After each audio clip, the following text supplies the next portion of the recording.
to the Nice. final reel. Today we will be. I'm all conflagrated here. Welcome It's been everybody. a while. It's been a It's been while, a while John. since. Take it easy. Yeah, we're back finally. And how's everybody doing? Doing good. We're good. I'm the king of intros. I'm the king. You do it well. Yes. Yeah. I can't. I'm a king of getting tongue tied at the very beginning. I don't know why. I freeze up like I have it in my head, and then it I goes to do it hell. too. Yeah. Like recently, my boss wanted me to start using the intercom over at Home Depot to like promote, one of the things we're doing. And when he told me to do it, I was like, oh God. And so right before I do it, I like freeze, but then I had to, luckily I'm not yet on the intercom. So I got myself to calm down a little bit. I was able to get through it. And then ever since, the more you do it, it just comes back and then you feel good again. Yeah.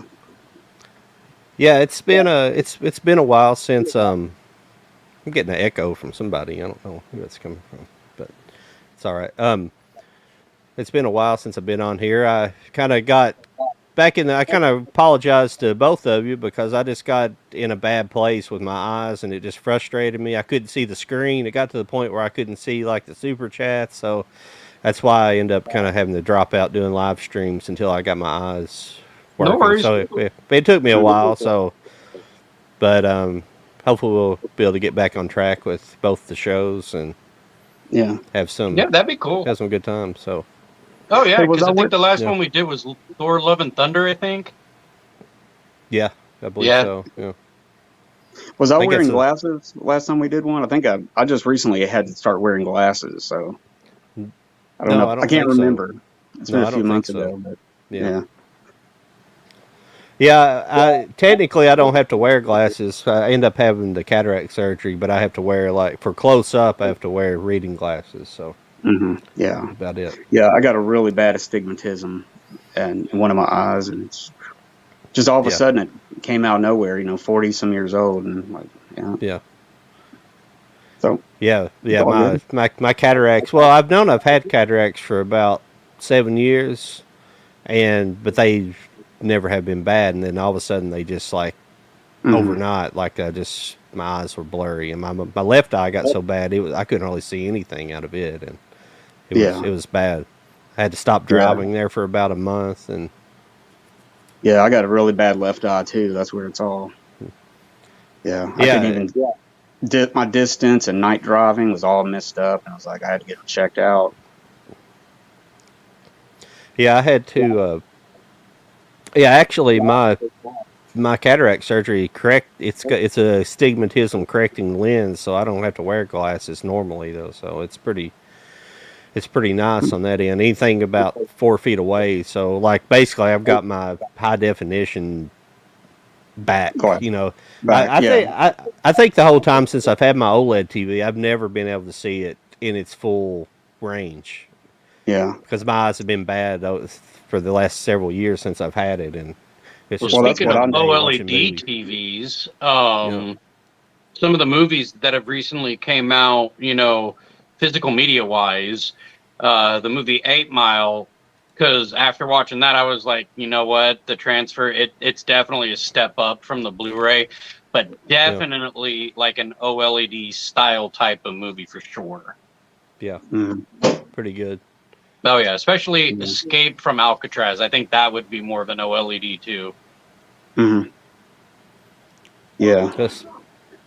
I mean, a lot of the 4Ks I've been getting here lately look really they look really good. So nice. Are you getting the Criterion Wally at all? Some. I bought the last 4K Criterion I bought. Oh, Wally. I didn't know what you were talking about there for a second. Yeah. No, I didn't know that was. That's what's been crazy. I kind of quit keeping up with the new physical media releases. It's because I just don't want to spend as much money. Yeah. Of course, I've spent a bunch here lately, but I just try to not. Try not to go on there. Overdo it. Yeah. Because when I go on to Blu-ray.com, I just start pre-ordering shit, and then I'll have so. Yeah. I've kind of quit doing that, and my backlog's a couple hundred now, and I've got to get caught back up. Yeah, yeah, yeah. Barnes and Noble's doing that 50% off Criterion right now. So I may be able to snag Wally. I think it comes out next week or something. Yeah, I think next Tuesday. Yeah, so I'm curious to see what that looks like, because that'll be the first Pixar on Criterion. Oh yeah, Disney. Yeah. I am curious cool. because I do have the original 4K that they did put out in general of Wally when it was a Best Buy Steelbook exclusive, and so I'm gonna be try to compare it and see if there really is even a big difference or not. Yeah, I don't know. But yeah, that was like the first movie I took my little boy to when he was little. It was like the first one he'd seen in the cinema, in the movies.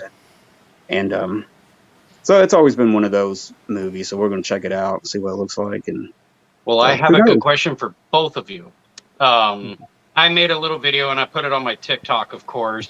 And the thing is it was for what would you like to see with Criterion Disney, like the mixture of both. What movies would you personally would want to see Criterion do deals with on the titles? Like Old Yeller. Well, that's Disney. Old Yeller would be a cool 4K Old Yeller's transfer. Disney. Yeah. So you'd pick Old Yeller? Like that era, like Old Yeller and like the Parent Trap, like those. Swiss Family Robinson? Yeah, that's the era of Disney I really like. You like those ones? I do too, actually. I do like a lot of those older classics, like Pollyanna. I like Pollyanna. Yeah, like Treasure Island, and there's a whole bunch of live action. Blackbeard or something like that. Yeah. Yeah. I don't know. I mean, maybe Snow White, since it's the first full-length animated movie. That makes sense. And then to maybe go into it deeper and give us some stuff that we haven't seen before about it, like supplements or something. That would be amazing, because one of my picks was Bed Knobs and Broomsticks also. Oh yeah. There's a ton we could pick through, but I don't know. I'm thinking maybe there, because that's the beginning kind of for Disney with feature length movies and stuff. So I don't know. Pinocchio. I don't know. I don't know if they would ever do that or not. Those are like their possible. That's their main stuff. Disney's main stuff. I don't know if they would release that out to Criterion just yet. Maybe not just yet. Maybe they would do more of the newer stuff, like Wall-E being the first one coming. Yeah. It wouldn't surprise me if they did Toy Story. Yeah. But that's going to be the only way we were going to be able to get anything from Disney, because they personally basically they're not going to release, they're not wanting to release stuff, even like through the Fox label or anything. They're not really wanting to do, except the newest stuff. Yeah. They've been kind of backing off on physical media, so I've said for a long time we're going to have to. Oh, they almost pissed off the entire physical media community when they said no Barbarian physical. And then such an outcry, they finally said, all right, we'll put one out. Yeah, because the Mandalorian and all that stuff, that's not officially on video or anything yet, is it? It's just streaming. Yeah, it's still streaming. There are people who do customized download where they will make it for you. I've seen people do it for the Prey, the movie Prey that's on Hulu. I've seen it for that. I've seen it for Mandalorian as well. People, I guess, on Etsy do it. Oh yeah. That's what Stinky Tuna used to do, because I have season 1 and 2 of Cobra Kai on Blu-ray, but they had done that, kind of an unofficial licensing. I don't know if they got permission to do that. I don't understand how it works. Well, I got the Kill Bill Stinky Tuna edition, and it's the long version. I don't know if it's a Japanese cut or if it's forgot what it is, but it's both movies put together and stuff. So I haven't watched it just yet, but it's supposed to be pretty nice. Oh, check it out and then let us know. I've got an interesting story about Kill Bill that I just found. Maybe you guys already know about it, but it's something I learned about on another show. But have you heard about the Uma Thurman car crash in it? Have you heard about that? That might be Yeah. old news, but they were talking I'm Yeah. about not it. sure if I heard about it. Well, I think there's this, didn't he you know, keep the it? scene where she's driving her car when they're Uh-huh. shooting. You know, they're kind of shooting like the end of the movie where she's driving, the credit sequence or the opening sequence of the Yeah. second part. Like he wanted her to like to crash the car or something, and he like directed her to crash the car, and her actually driving, and she like crashed it harder than she's supposed to, and like hurt her back and stuff. It's a kind of a violent little, violent little bang up. Hmm. You know, I should Yeah. bring it up later and play it, but have you seen it, Mike? Yeah, Yeah. but Yeah. I it think kind of it's hurt her. She walked here, away from it. isn't it the part that's actually in the movie or something? They kept it in there and It's not. I don't know. It's not. They cut. Well, the sequence is in there, but they cut the crash part out. oh yeah, yeah. Yeah, like I just remember the I lead remember up seeing it. sequence. Yeah. Yeah, I remember seeing it and Tarantino runs over to the car and gets in there and Hmm. he's checking her out and stuff and yeah. Yeah. Yeah, it's Yeah, that's Yeah. kind of pretty crazy. dangerous. It's funny how certain things will make it in a movie and then certain things don't make it into a movie. Like the fact that Brandon Lee got shot during the filming of but they didn't keep the actual footage to like say share to the world. Mhm. And but yet there are movies in general where there's no deaths involved, but that are actually in the movie. Like if you watch Django Unchained with Leonardo DiCaprio when he smashes his hand on the table and it becomes bloody. His hand wasn't supposed to be bloody, and it just worked Mm. with the scene so well they kept it. Especially Yeah. with being John Malkovich, also. Yeah. Oh yeah. Yeah, that's pretty cool. Yeah, the throwing the can hit him in the back of the head scene. Yeah, Yeah. there's a lot of crazy movie things. Yeah. He gave him a little bit extra for that scene, you know, he gave him bled for him. Mm-hmm. Yeah. Well, there's the whole Twilight Zone the movie incident. You probably know about all that. The people getting killed by the helicopter. Yeah. Yeah. Who directed that? Was it John Landis that directed that? Yeah. John Landis, yeah. Yeah, he was direct. They had like a helicopter scene where it had to. If nobody knows about it, they had to.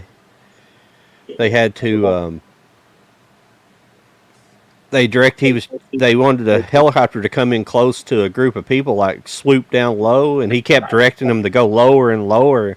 And evidently, whenever the helicopter came in for that last time, it got lower. It like sucked up.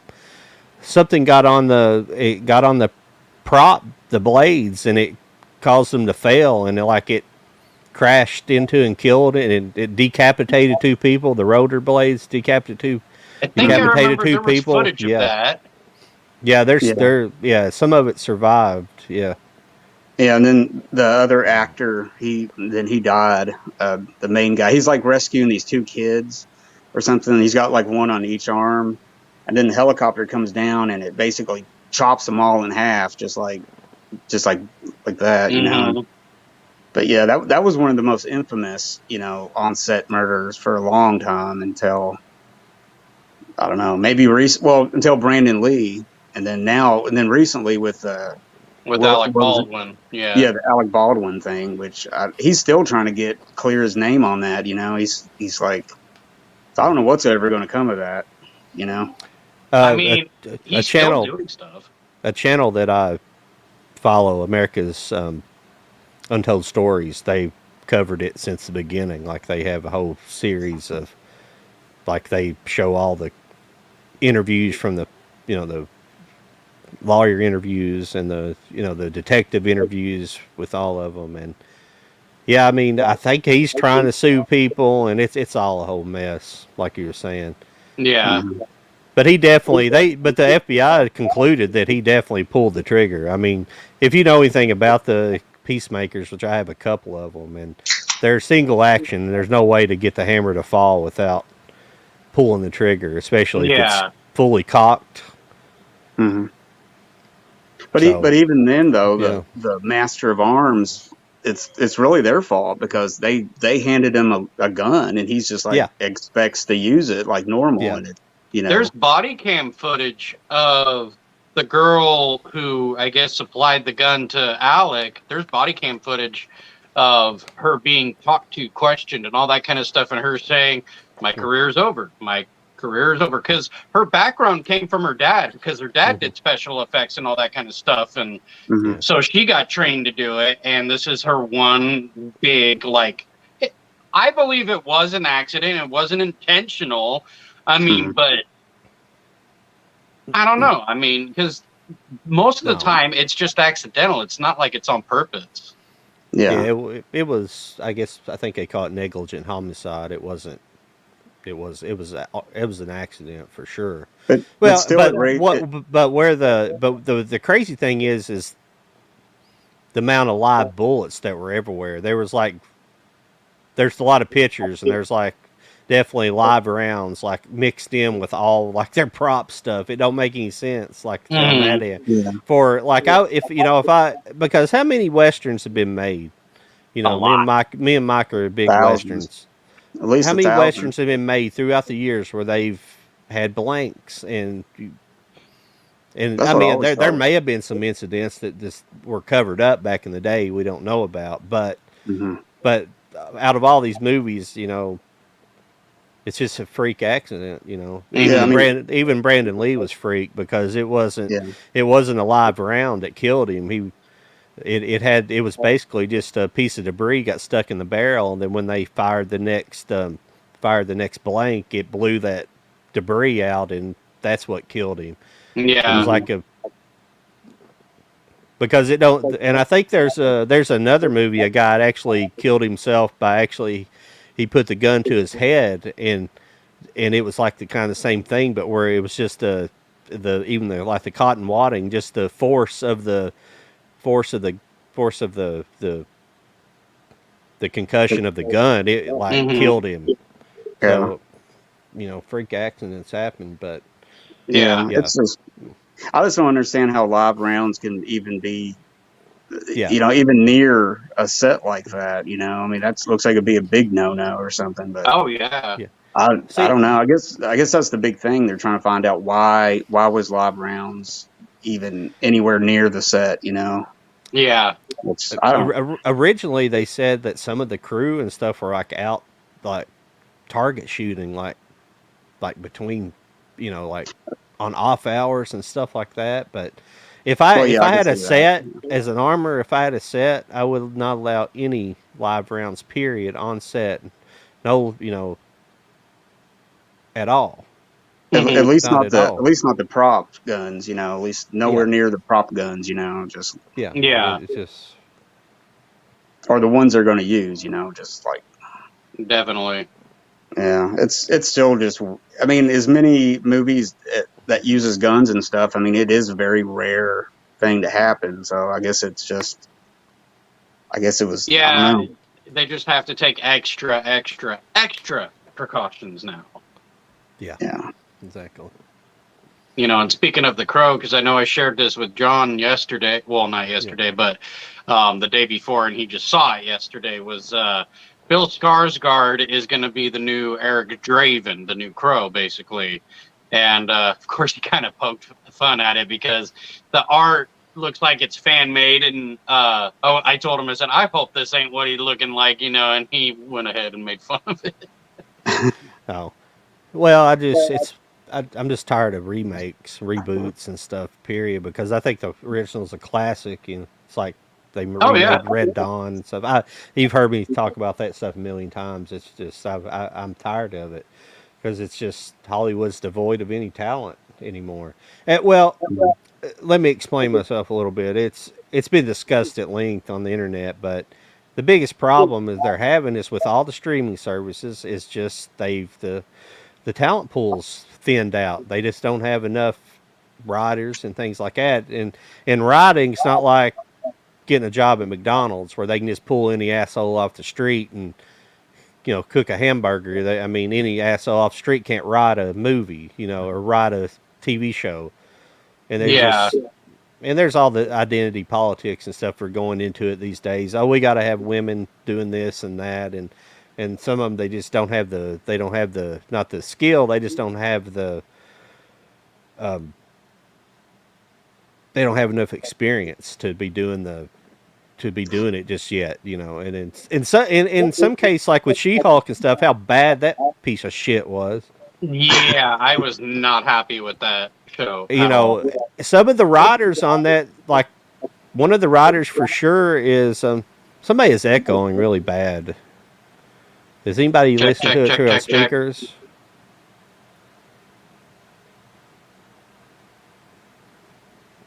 Am I echoing?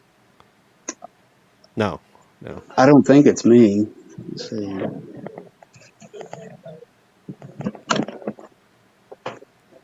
That's all right. I think it's all right now. Yeah, I can hear it now. So Okay. can you still hear us, Mike? So yeah. Oh, Well, thank you. I'll talk. Can you hear it? Is it echoing? No. Echo. You're good. Go. It could just be on through. It might be some weird StreamYard glitch that's I'm hearing it and it's not Yeah. actually going through the broadcast. But like one of the She-Hulk, the girls that wrote on She-Hulk, like if you don't know about She-Hulk, it's all like a whole women crew. Like everybody on it was pretty much not all. Like they showed the actual writers' room at the end of that last episode, and there were some guys on there, but there was just some soy boys. But Yeah, I didn't need to see She-Hulk twerk. no. But what I'm getting at, one of the writers, she had written on like Rick and Morty and stuff, and written like some good episodes, and then that just shows Just you how didn't bad the show transfer well, I running guess. was. That shows you how bad the show running is. So, Yeah. I just think there's so many anymore. It's like there's got to be a quality issue eventually, you know, with all the ones they're putting out, you know. I mean, I would have been absolutely fine if they had, it's all going. The rumors are going around now. Well, it's not a rumor. I knew they were doing this from the beginning of Phase 4. Before, when they first introduced Captain Marvel, I knew they were going to go from that point on. They were going to try to do like a female Avengers movie. That's what they were. And I would be all right with it if any of these characters were any good, but none of them are any good. Yeah. None of them. None of the female characters introduced are any good. Mm-mm. I'd have to sit down and really think about that one. I know She-Hulk I'm disappointed with. The Scarlet Witch character could be better, honestly. I didn't mind the women of Wakanda, you know, Black Panther. Them I didn't mind. Excuse me. And who else was there? I can't even think right now, but that's who I can think of at the moment. Well, the girl that would replace Black Widow, her sister, or whatever she was, that girl. Black Widow? Yeah, you know the girl in the Black Widow movie, her sister. Like sister or something like that. It'll be her, and then no telling who else.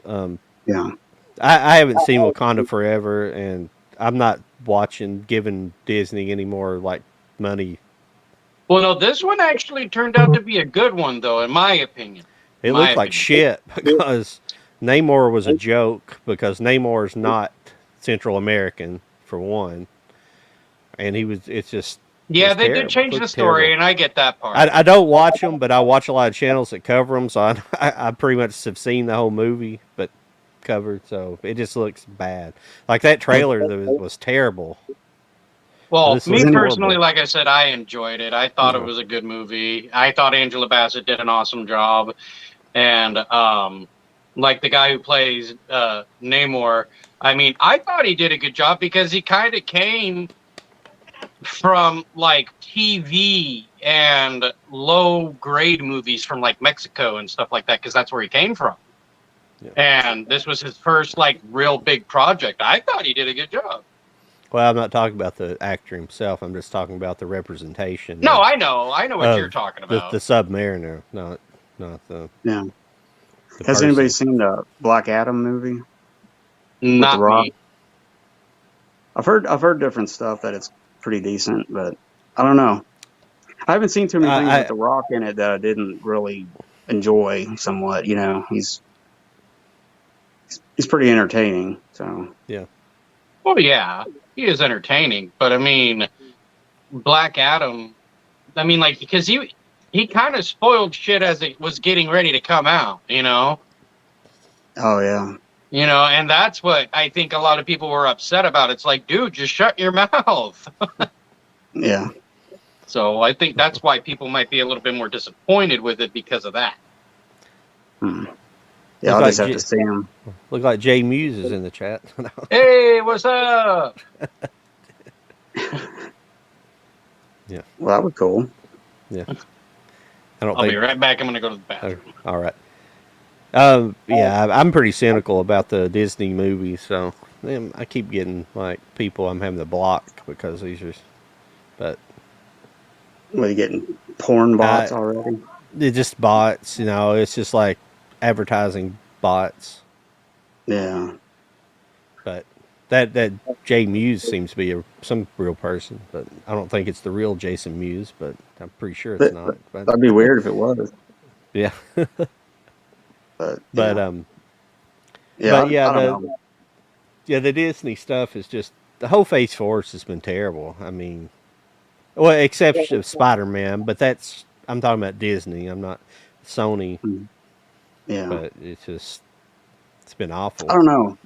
I just 3 and 4, parts of Marvel, the different phases and stuff. I just haven't really had anything that's really grabbed me, except for, like you said, Spider-Man was really good. And I mean, we went and saw Thor, the new Thor movie, and I thought it was pretty good. It was pretty funny, but it also had some stuff that, kind of wore on you a little bit. But I mean, it had a great opening, it had the Guardians of the Galaxy up in there, and it was this real big thing. And so, but people still dumped on it. So I don't know.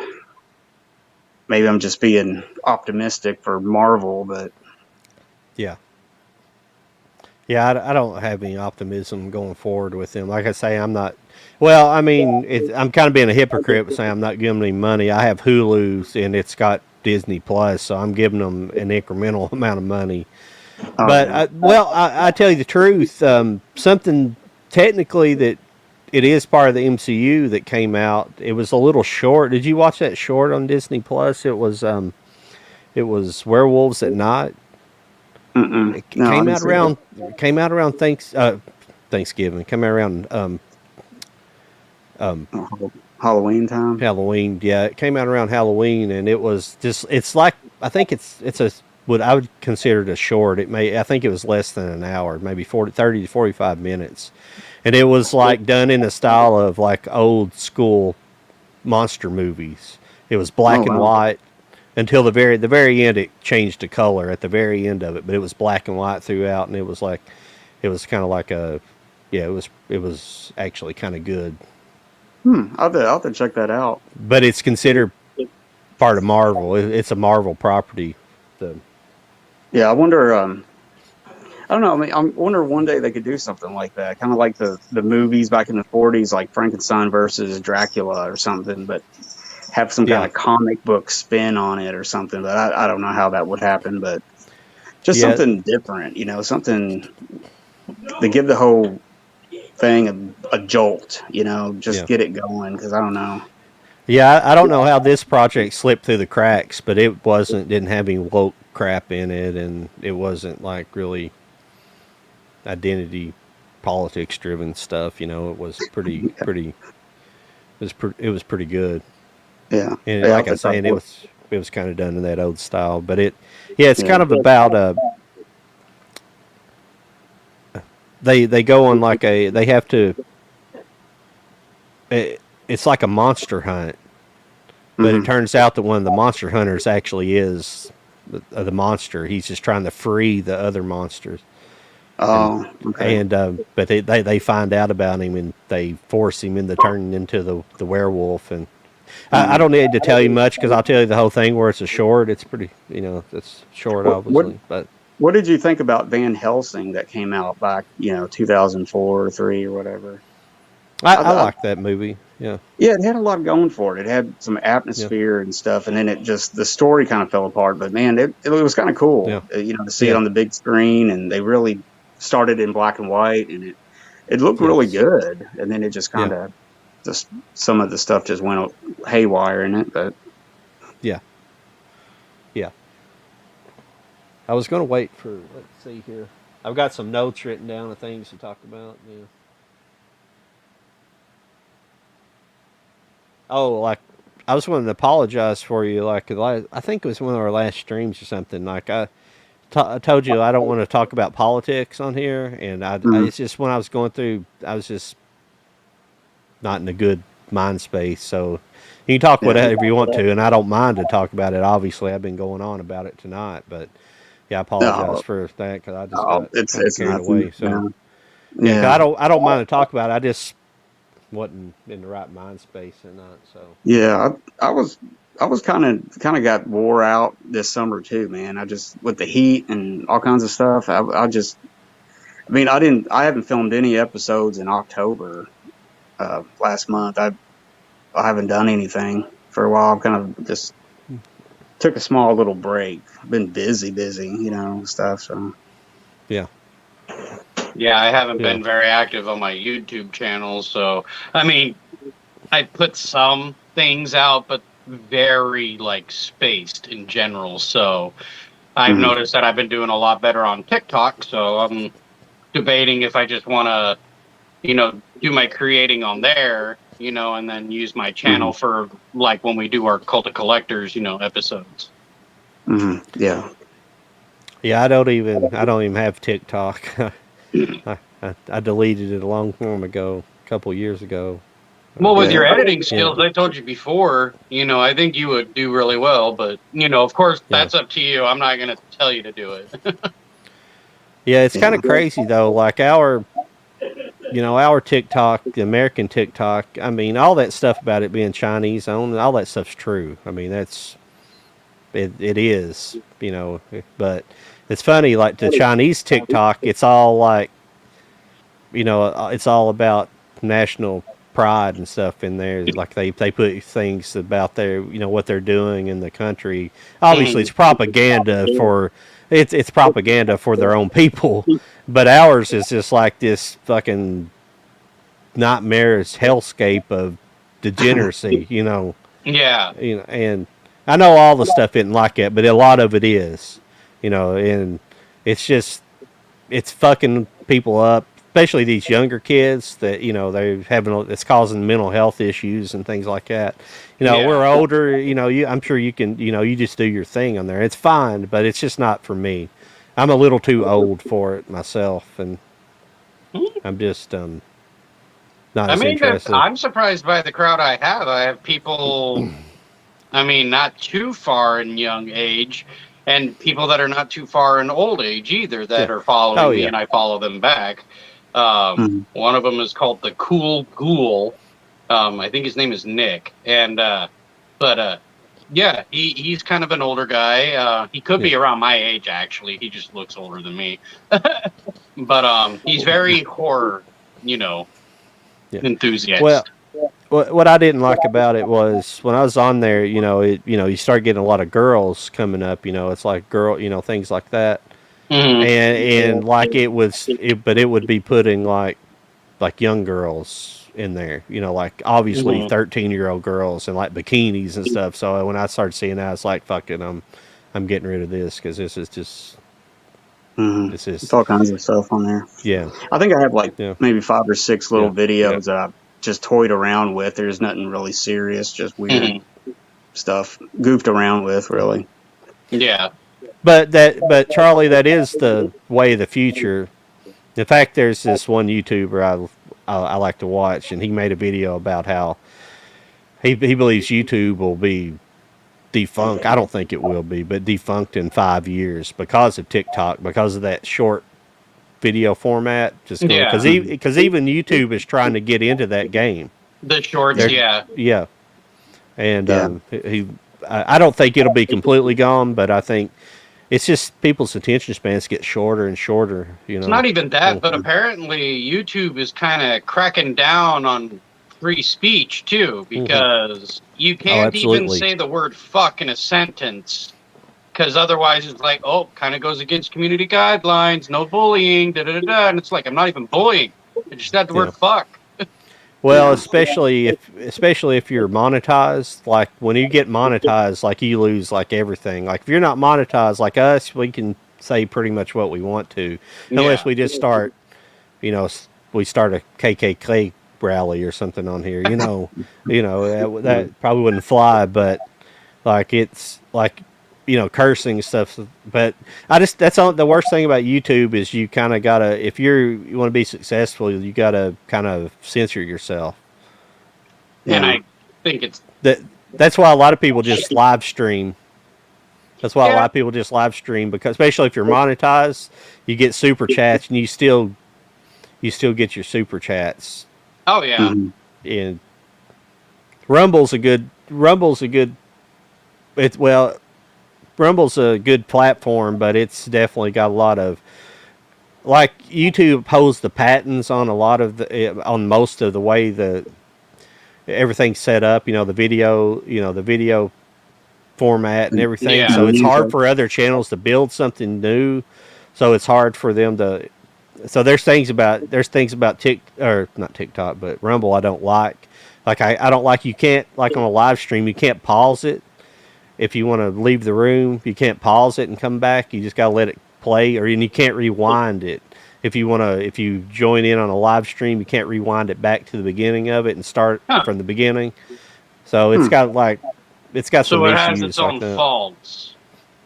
Yeah, it's got a lot of things, but they've been trying to improve things, because they've been having a lot of people move over there, especially people who are getting like struck on YouTube.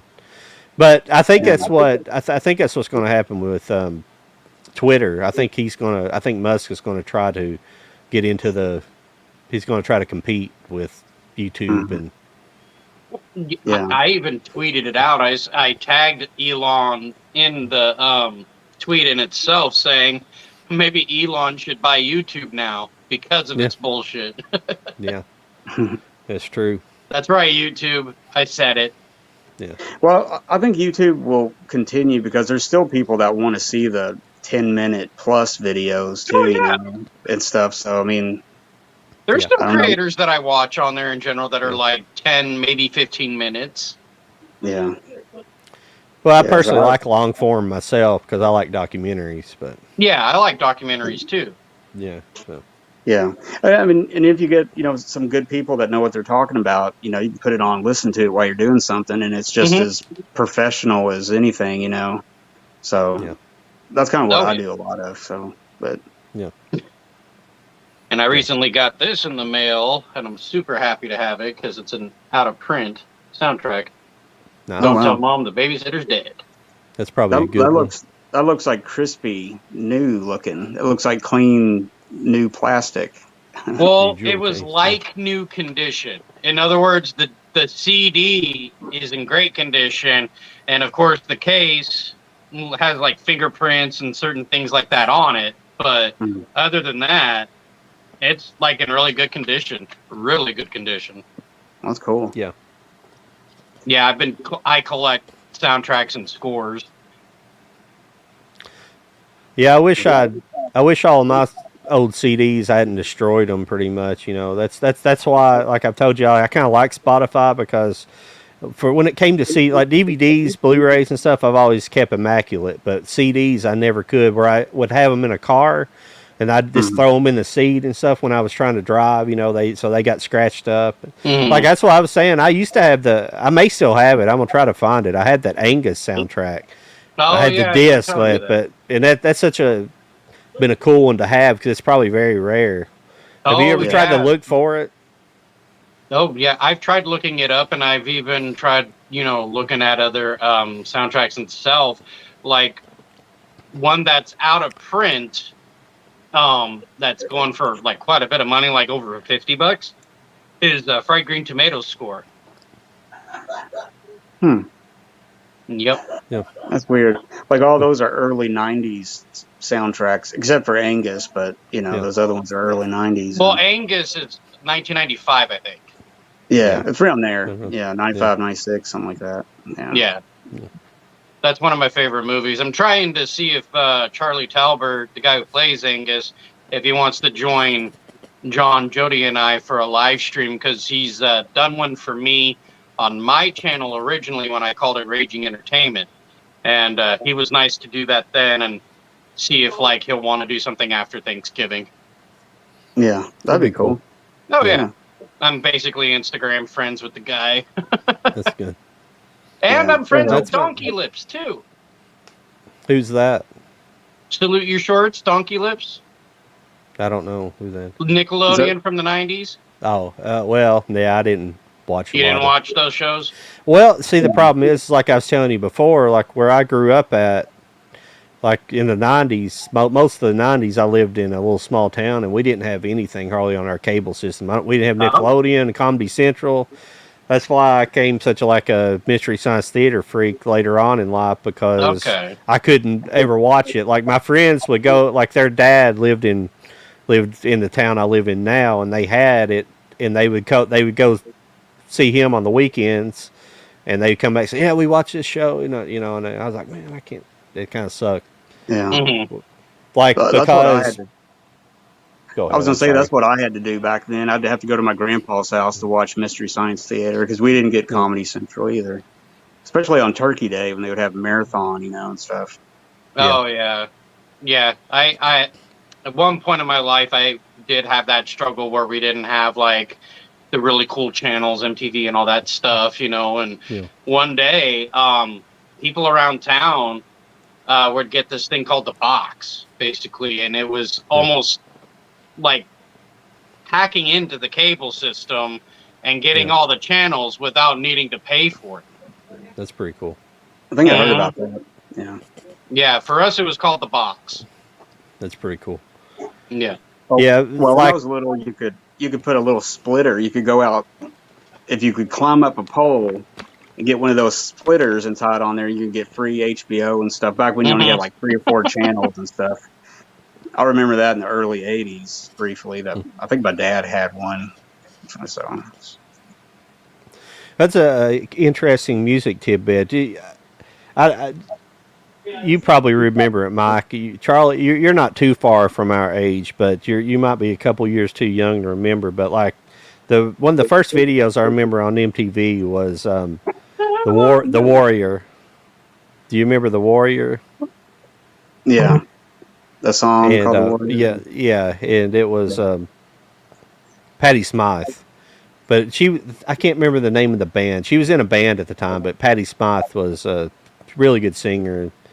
But you probably remember the Warrior. I am the Warrior. I can't sing. No, I might know that one. I'd have to hear it, but I am the Warrior. I am. That does sound familiar because I believe the very first music video ever aired on MTV was the one that does that. That one. Video killed the radio. It wasn't that song, but I know which one. Yeah, where they talk about like microwave ovens. Oh, it's money for nothing. Yeah. Dire Straits. Yeah. They were the very first like actual video on the channel when it premiered. Yeah, but here's the interesting thing is there's a guy I watch on YouTube. It's he's called the Rock and Roll Doctor or something like that. He just does a lot of things on rock and roll. He just does a lot of stories on rock and roll, and he interviewed her, and she didn't like the video. They made the videos like kind of weird, and she never liked the video. But she was telling a story about she got to know like that this was the time, and this was '84, I believe, when it came out, and she that was right when Van Halen had fired David Lee Roth, or he left. David Lee Roth left, and he was like kind of hanging around her, like she was married, Eddie Van Halen was married, but they were hanging together, and he would come she would hang out on their bus and all this stuff, and he tried to get her to be the lead singer of Van Halen, but she was kind of committed to her band. But I thought that she's a really good singer. I think that'd have been very interesting because I've never been a fan of I Can't Drive 55. Sammy Hagar. Sammy Hagar. I don't know why. I just don't. I mean, that for Unlawful Carnal Knowledge album was pretty good, but I'm not a big fan of him in general. I don't know why. Well, I like the song, and I think it's Van Halen, where Sammy Hagar did the "Hey, gone tomorrow, right now," something like that, right? Yeah, I know what you're talking about. Yeah, that's Van Halen, right? Not him by himself. Yeah, I think that's Van Halen. I'm pretty sure. Okay. Yeah. I thought so. Yeah, I just heard that story just the other day, actually, John, about the because for a moment there he was wanting her in the band, before they found Sammy and stuff. And so that would have been an interesting switch. Yeah. Might be watching the same channel on YouTube. Is it that guy with the glasses? He's kind of nerdy looking. Maybe, like you said, there's a couple of guys like that do records and CDs and stuff and brief histories and things like that. So it may be the same person. Yeah. Sometimes he'll pick a song from a hit song from an album, and then he kind of builds a story around it. He's really good. But I seen one where he kind of built the story around the Red Hot Chili Peppers. Oh, nice. And so he kind of ends up kind of telling the whole history of the band, but he kind of ties it around the one song that kind of made them, famous or something like that. But it's a good channel. Yeah. Oh, John, you might think this is the craziest thing I've done so far when it comes to buying movies. Like how there's an out of print The Crow steel book where it's I think it was originally a Zavvi exclusive. Yeah. Well, Jody was able to get a copy for me of that steel book. So the person, who sold it to him, including shipping and all, $100. That's pretty good.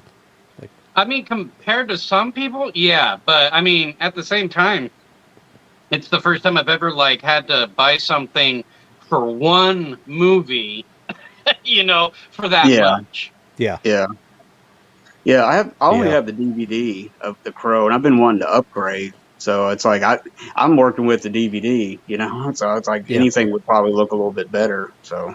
Well, the Blu-ray, I know, has a really good master to it, because when I watch it on my 4K TV, it looks pretty good. And when I had my old OLED until I returned it, I don't know why I did that. I kind of regret it now. But it looked even better on an OLED. Yeah. Some Blu-ray transfers look really good, and you'd be surprised. Yeah. I'm thinking about upgrading it because it's really dirt cheap on Amazon for a brand new, Blu-ray edition. So I just thought, because I got that ancient DVD, like the first release of it, when it first came out. The Miramax collection one. I think it's that one. Yeah. I have it right here. I've been growing my collection of The Crow, so I've got. Is that it? Yeah, that's it. Yeah. Yeah, because I have this. I also have the City of Angels and Salvation as the Miramax collection individually. I know there's a box set that's like that, and I was thinking of doing that, even though it's the same thing, but I think it would look cool. And I'm a big fan of the movie. I'm a supporter of it, as well as even the sequels, even though people think they're shit. I enjoyed them. Yeah, I don't think I ever saw the third one.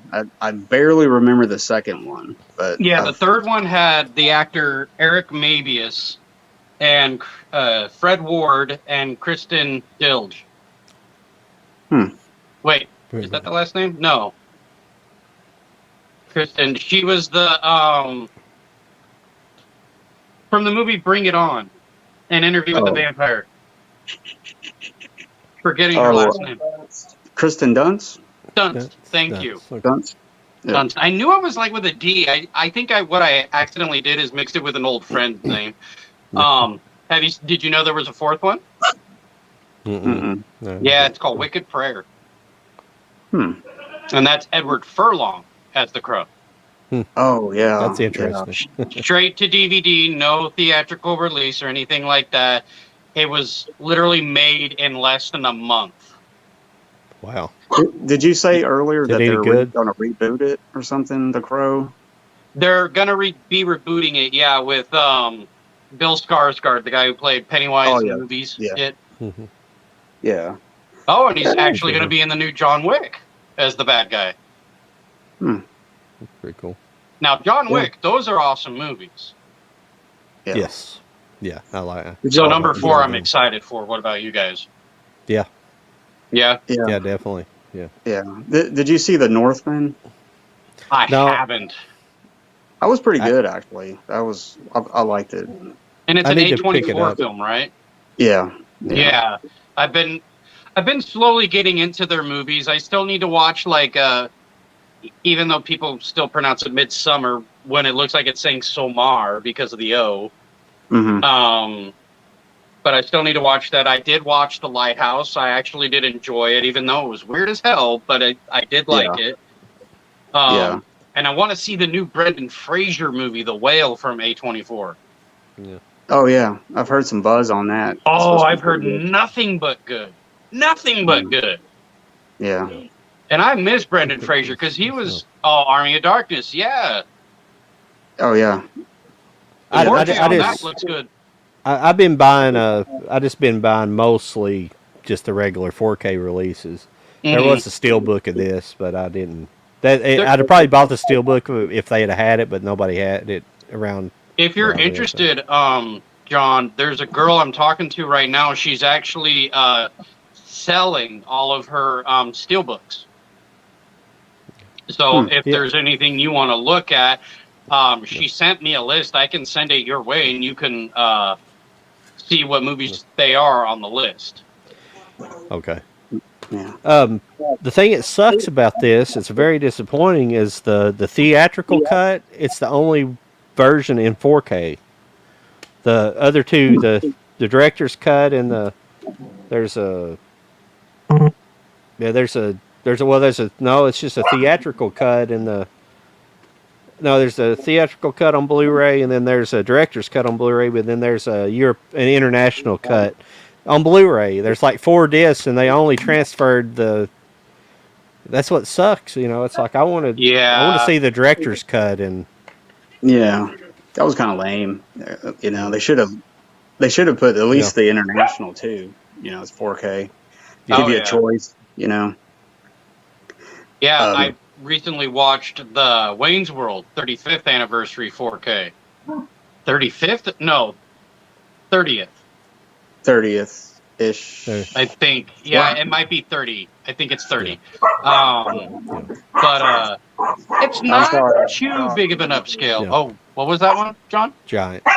Yeah, I'm disappointed. This was with no slip cover. So. Yeah, I've noticed certain ones that get released don't get them. Like when Pitch Black from Arrow came out, that didn't get a slipcover, or the Frankenstein one, Mary Shelley's. Mm-hmm. There could be a possibility that they may release a James Dean 4K set with all 3 of his movies. Maybe that's why they released it in just a cheap packaging. So I'm not sure. I mean, if you're interested, John, there's someone I do get custom slipcovers from, and if you want one for that, I can send them your way. Oh yeah, I'm not too interested in it, but it's like I said, if you do, I'm just in it for the movie because this transfer looks really good. Did you get this, Mike? Did you get Giant? No, not yet. I was going to say I got Hellboy on 4K off Amazon, and it had a slip and everything in the picture. And then when I got it, it didn't have the slip, and I was just like, oh man, it's like it doesn't matter, but still. But yeah, I got that the other day, the 4K of. How'd that Hellboy. Transfer look? Because I haven't rebought that. I haven't watched it 4K yet. I just literally got it. Yeah, I'm hoping it looks good. I mean. So, I used to not care about slipcovers on my movies years ago before like Blu-rays were even a thing when they were still even. I mean, they still do slipcovers on DVDs, but not a lot, you know. And back then, I used to throw them away because I didn't. I was like, why the hell is it? Why are they doing this? Because it's the same cover, you know. And I'm like, why am I getting the same cover? You know, it was annoying in my opinion. 310 to Yuma. Oh yeah, that's a great cover. That is a steel book. That's the steel book, yeah. Mm-hmm. But yeah, that used to be a thing that I did not care about, and just recently getting back into the whole collecting for the past like almost 10 years ago now again. Now I've actually been saying, you know what, now I want to keep the slipcover. It's important, all that kind of stuff, you know, and I've even had to buy some from people. Well, it's cool if they do a slip cover and you got alternate art, you know, like you got the slip and then you can flip the inside art. So Arrow would do that. Yeah, you can open it up and have it, but I don't know. I used to not. I don't know with the 4Ks. It's kind of like I want a slip cover on the 4Ks for some reason. I don't know. It just.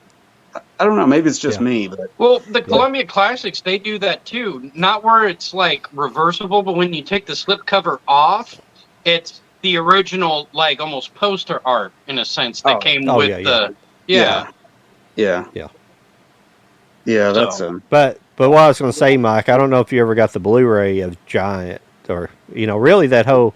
See, I've got that whole James Dean box set that came out, like the long box that came out several years, probably. I got the 10 years ago or something like that, and the transfers were subpar, I thought. Yeah, that's what I have. It's all three movies in a case without any slips or anything, but they just looked okay, the transfers and stuff. So I was just, Giant. I was neither mad nor I was just kind of like, okay, and then the news of the 4K. So I don't know, but the 4K looks good. The transfer looks good on Giant, so. Yeah, they probably had to do a lot of work on it, get the colors and desaturated colors and all the over time it fades and looks weird. Especially I think what they should do for mastering of 4Ks. I haven't watched that one yet, but what I think they should do for mastering 4Ks is give it the actual, like say 8K scan, like they did with My Fair Lady as well as the 10 Commandments. Because those looked amazing for like being older films. Yeah. And they had an 8K master, but it was downscaled to the 4K, so it could be its highest resolution. You know, and I just thought maybe that should be a thing for all the movies, so that way they all get really high quality. Well, then in the future, if we ever get past 4K as a physical media format, and they go up to like say 6K or something, they can already come out with a new print of it because they already did an 8K master, so that's smart. I think, Didn't Films at Home? I didn't watch the video, but he had I seen the thumbnail for a video. He was talking about I think they were 1 terabyte discs or something that they're trying to come out with. Yeah, I did watch that video. I know what you're talking about. Yeah, I didn't watch the video, about but how 8K disc may not even be a thing. Yeah, but I just don't think we got us a chat here, but I just think we're going to. I just think we've moved with the streaming and stuff. I just don't think we're going to get any past 4K. I just think it'll fade. I just don't think. And at this point, anyone find any movies at Goodwill? They missed Riff Tracks 4-disc set in Lunchbox for $5. There's a 4-disc set of a Riff Tracks 4-disc set in Lunchbox for $5. Now that's pretty good. There is a Blu-ray of this movie, but what's on? If you don't mind, what's on that Riff Tracks set? 'Cause I'm a big Riff Track. I have a lot of Riff Tracks downloaded, but I have this one. Don't Say a Word that I got from Goodwill. Yeah, I really like this movie. Yeah, I bought some stuff at Goodwill a while back, but I can't remember what it was. I bought some art, kind of artsy type movie about an artist. Well, that one time, I don't know if you remember it, but I found that whole Monty Python set on DVD, all the TV shows, Yeah. and it was Mhm. like real immaculate. And it was only like $5. And when it Dang. first came out, it was Yeah. like almost $200 when it came out. So I thought that was a big Yeah. score for me. Nice. What's 60 on eBay? That riff track set, I believe. Oh, okay. Yeah. I had no idea they released like sets like that, because I've got some individual Blu-rays that they've released over the years for different like live shows and things like that, but I didn't. Henry, Yeah, what is do you know what movie? Oh, okay, you put it on here. Suburban Sasquatch. Never heard of that. That sounds pretty interesting. Huh. yeah. I can't say I've That ever was a seen any of those anywhere. Yeah, that was a find right there. Especially you a big Mystery Science Theater fan? Me? This guy, or Oh. Henry, but I would say that I'm a fan. I don't know if I would say like really, really big fan, but I am a fan. Red Dawn. I have that, and I also have the Steelbook. yeah, this is 4K. I don't Yep. know if I don't think I bought the 4K. I That looks John, like did you get? I you wasn't get the blown Dog away with the Soldiers? transfer, but They get I what? was gonna say, did you get the Dog Soldiers 4K from Screen Factory? It No. just recently came out. Yeah, I picked No, that not up. I yet. haven't watched it yet though. Yeah. I've This looked- seen a this looked comparison pretty video. good. Yeah, I got that too. But I saw a comparison video of Dog Soldiers. There's a guy that I watch on YouTube. He calls his channel My Moonization, and what he does is it's basically screenshots from the Blu-ray to the 4K, and he has a video of one of the Dog Soldiers, and wow, that cleaned up really nice. I need to Yeah. pick that one up. Of course, this one. I just Sonic, yeah. actually last week I ran into the Steelbook, and I actually picked it up, and I ended up putting it back because I found several other things. I was like, oh, I already bought it on 4K. I'm not going to rebuy it. But I Mhm. I'll be right back. Hang on. Okay. did you get to check this out? Bullet Train? No, not yet. It's pretty good. Pretty good movie. I wanted to see it because it kind of reminded me like somewhat to John Wick, but more funny comedy, you know. I don't know if that'd be a right description of it, but what? Is that if it's yeah, we kind of had a falling out a long time ago with Zombie Clay. If it's the same guy we're talking about, it's Zombie Collector. Yeah, we kind of had a falling out a long time ago, and he was like on the very he was on the very first Cult of Collectors, and we kind of had a falling out after that, and he won't talk to. Somebody asked, "Hey Mike," somebody asked about Zombie Collector. Oh, Zombie. Yeah, Jason. Jason, yeah, I said me and him had a falling out. I don't think Mike talked to him every now and then, but Yeah, I'll he holler at him every once in a while. yeah, he won't talk to me at all. Yeah, I think he changed his channel to Yeah. Ex Viticus or something. Something. Yeah, I don't know. I don't know what all that was. Yeah, I can't even remember what that was over. Now this was a good transfer, and this is just a good movie if you've never seen it. I can't The Limey. tell. I've heard of it. Yeah. I've What never is that seen. one? Is that a Steven Soderbergh movie? The Limey. I don't think Yeah. I've seen that one. No, I've heard Yeah, of it. it's- I've never seen it. Oh yeah, it's really good. I think it came out in 98 or 9, I believe. Yeah. Mhm, yeah, It's a really good little movie. Yeah.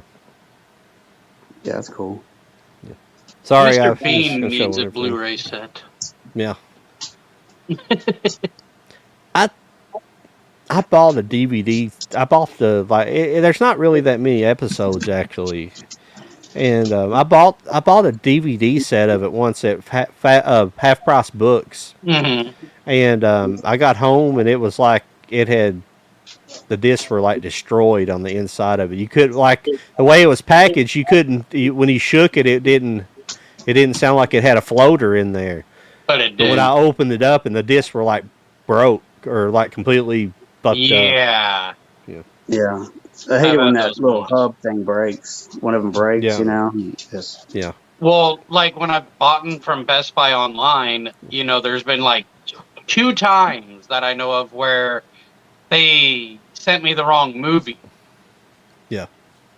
And I'm like, what the Yeah. hell? You know, so I'd have to go back, return it, and they'd either redo it or I get refunded if they didn't have it. Yes. Yeah. Love that one. yeah. Did they I still need to release see a? that. Did they release a steelbook for that? Because Yes, they did. didn't they? Yeah. I wasn't too worried about it, but if I find it on steelbook, I'll pick it up. But the steelbooks, you know, they're getting kind of expensive now with the inflation. Yeah, and some of crap. them are. Yeah. Mhm. Yeah. Get that. Oh, Ambulance. I still haven't watched that, but I have heard a lot of good about it, actually, Yeah. that it's kind of an underrated one. Yeah, it's good. Yeah, it's I got the Michael Bay. Blu-ray. Yeah. Yeah, that's what I mean. Like, because Yeah. people knew Michael Bay for, like, Bad Boys and Transformers and all Yeah. that crap, and then they started to not like his stuff anymore. Yeah. Well, the that- human element's good in the movie. Like the acting's not bad. It's not.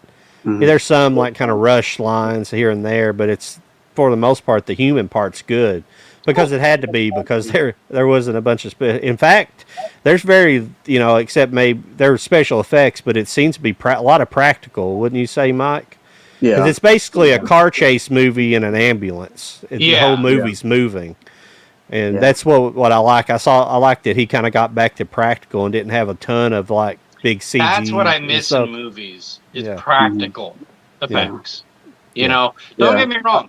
I like CGI to an extent, but you're also like not letting people have certain jobs anymore because you're trying to go strictly all digital. And I can understand that to try to save time or whatever it may be, but there are people who enjoy making those like costumes and puppetry and mechanics and all that stuff, that actually enjoy doing that. Yeah, I saw a picture the other day of like a movie made like in the 60s.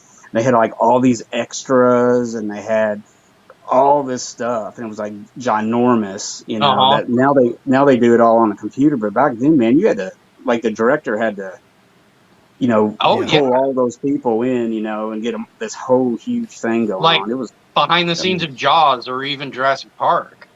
yeah. Watching the movie magic with that, it was just awesome to see. And I remembered that HBO used to do behind the scenes featurettes. Mhm. I remember that, and that used to be fun because some would be short and then some would be longer, depending. But within like 15 to like maybe a half hour, Mhm. Yeah. and it was fun. Well, that's why I was trying to think earlier. I have that movie Conquest of Space, and the guy that directed Conquest of Space, he directed Treasure Island. Like that Treasure Island's guy's name is what made it. He kind of got a name for that, but he had done like a lot of like film noirs and all kinds of stuff before then, and he directed Conquest of Space, but he was known as a visual effects guy. He like pretty much ran like the visual effects for one of the studios in the 40s and 50s. So Conquest of Space is like a lot of models and things, but for a sci-fi movie of the day, it looked really good. Like the modeling was like really good, and like all the sets look really good. So it's a really good sci-fi movie. Yeah, I was watching a movie from the 40s last night, and they used miniatures. Like, I think it was an airplane, and they used a miniature, and those miniatures are so in detail. It's crazy that somebody sat down and they designed this, this prop basically. Oh yeah, and that's like how they did a lot of stuff. When you look at the opening sequence to Beetlejuice, where they're kind of doing the filming over the town up to the house, that was awesome.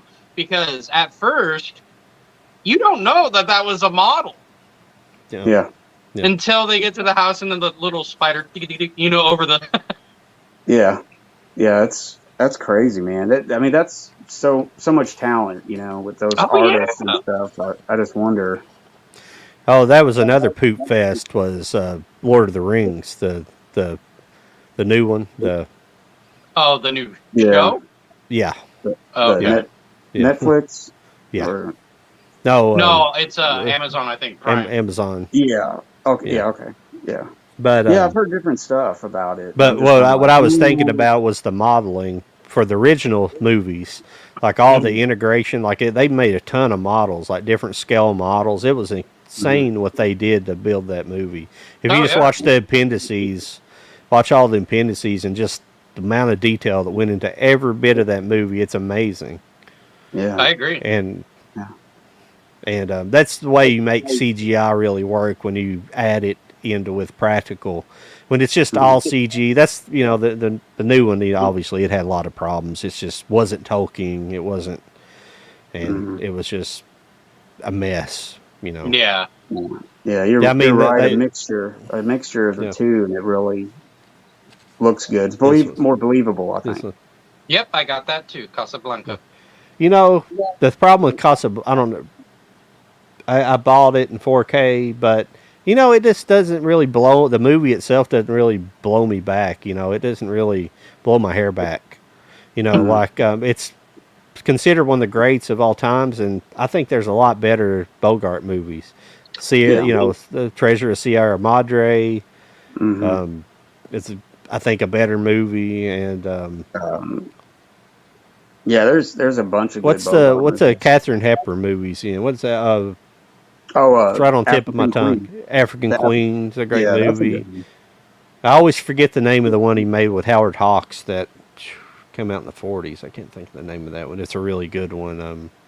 Yeah, I But haven't seen a lot of Humphrey Bogart movies. I mean, I know of the guy. I mainly know him from yeah, Casablanca, but I have yeah. never really watched like much of his others. Yeah, it's Mm-hmm. kind of weird. As many times I've tried, I've watched Casablanca like, half a dozen times in my life, and it just never does anything for me for some reason.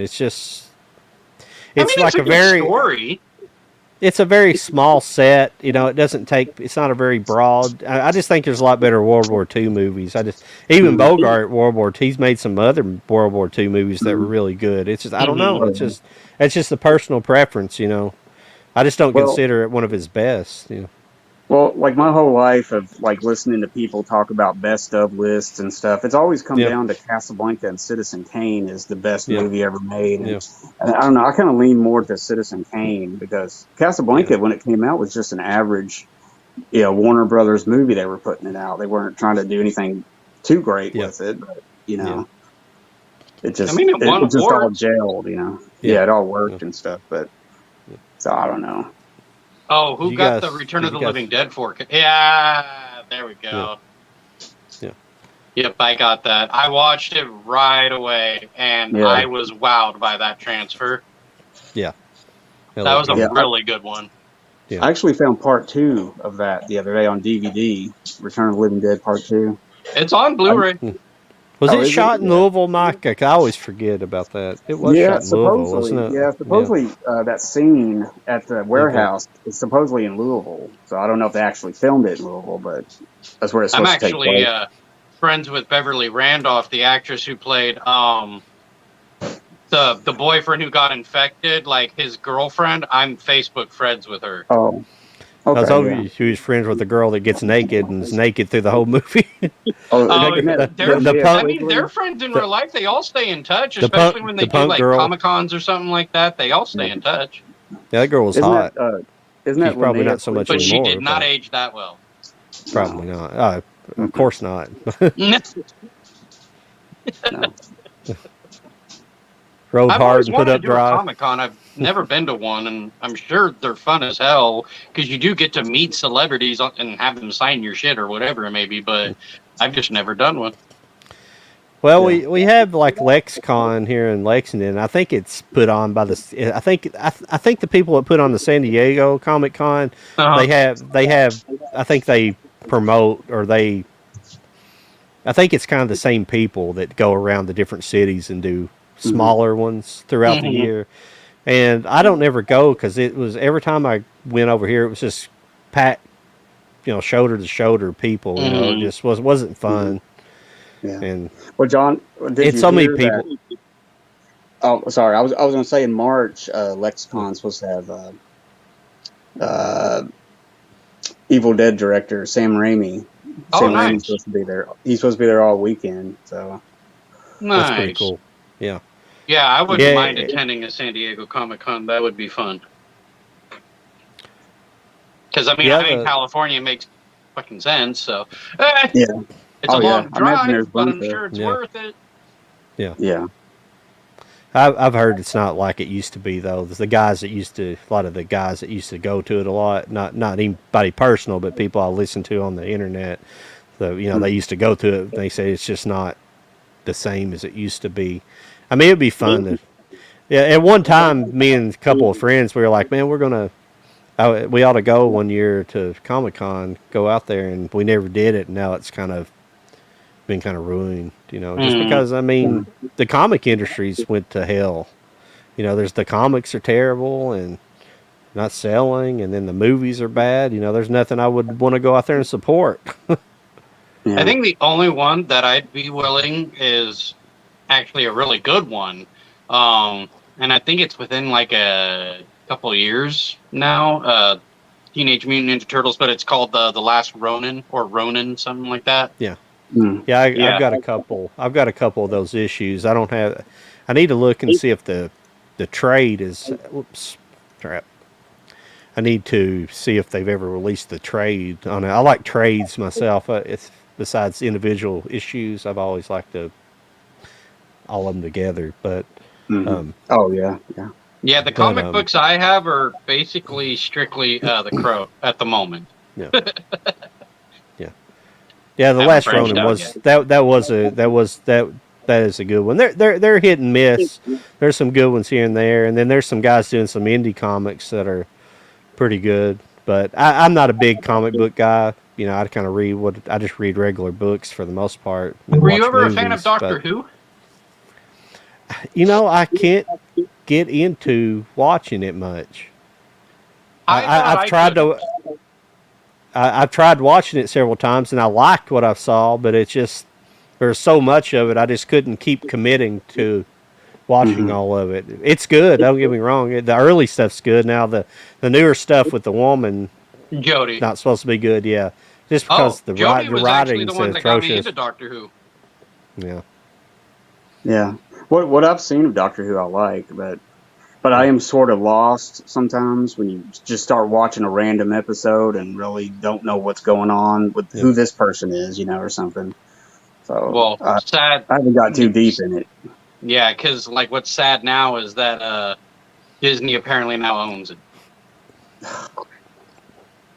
Yeah. Did they buy it or did they just lease it to put it on? It Disney could be Plus a or something leasing. like that? I don't know, but I heard that it was bought. Looks like anybody but Disney could buy it. Well, make sure they put a bad reboot on it, and they'll do a number on it. So yeah. They'll turn it on its head. Bad Robot. Man, flip it. Yeah, they've destroyed so many franchises: Star Wars, Star Trek. What's next? Doctor Who, apparently, probably. Well, What James else? James Bond, I heard, is supposed to change possibly, No. and it's next. I think they were going to try a woman on that one too. There was that rumor, but I don't know. Did you guys see this? I haven't. Yeah, it was really good. It's a really good it's a multiverse movie, but it's not like a comic book movie, but it could have been based on a comic book as far as I know. I've never looked into it that deep, but it's a good movie. It was really good. Yeah. I seen it at the story. store. I haven't watched it. Yeah. You should message Jodie and say, "You going to join us?" Yeah, I about forgot about him there, but did you guys? I can't text him since I'm using my phone. Oh, okay, yeah. If you guys check out, I've got some notes over here written down that I wanted to remember. But if you guys checked out the new Beavis and Butthead movie and the show, I have checked out the show and I did see the movie. Yeah, I liked it. I liked it pretty good. Oh, I did I thought too. it was funny. Yeah. And it was funny because I told my sister and my brother-in-law, I said, you know what, I feel like this one was more of a Beavis and Butthead Do America than Do America itself. Mm-hmm. You know? Yeah. I liked how they used the movie to move them forward into the future for the TV show, so they could do the social media stuff for the videos. Make fun of the TikTok videos, yeah. Yeah, that was pretty What does funny. that come on? Does that come on Paramount Plus? Yeah. Okay. Yeah. Yeah. Paramount Plus has like 2 of my favorite shows on there, and I mainly use it for that. But it's Bar Rescue, reality, bar saving show, and Ink Master. Oh yeah, Ink Master. Yeah, that's an awesome show to watch because you can see all the people who fuck up their tattoos and everything, and I'm like, oh, like why would you do that to yourself? I used to watch that, and it came on like TLC or Discovery or Spike TV or Spike TV, yeah. Yeah, no, now Kat Von D, when she was doing a show, and I forget the name of the show itself because she ended up doing her own later on. It was with a Miami tattoo place, like in Florida or something like that. Yeah, Miami. And it was, I think, on Discovery though. I think that was Discovery or TLC, one of those 2. Mm-hmm. Yeah. But yeah, I like those shows. I'm trying to think of let me see what I've got this week. Picked up a couple of things. There was something else I've watched recently. I haven't watched a whole lot, like on. I watched the Christmas 4K movies, like National Lampoon's Christmas Story and them. Yeah, I've got those too. Yeah, I hadn't got to them yet. Have you seen? Yep. Have you seen X? No. But I picked up Pearl. Yeah. Oh, okay. Yeah, that's supposed to be the prequel to X. Okay, like watch that one first and then watch X probably. Okay. Yeah, you could do it like that. Yeah, I was wondering about that earlier. I saw. Did it just come out this week? I think it was this week that it came out. Yeah. I kind of wanted to see it in the theater. I'm not a massive horror person, but I'll watch some here and there. But that one, for some reason, kind of looked interesting. On my horror. Yeah. Well, X has a lot of a Texas Chainsaw Massacre vibe to it. It kind of takes place in the 70s. Yeah. Yeah, like in Texas, and it's got a little vibe going to it. That's cool. Yeah, those I want to see for sure. Was not blown away with Nope. Did you guys see Nope? I haven't. I haven't watched it though yet.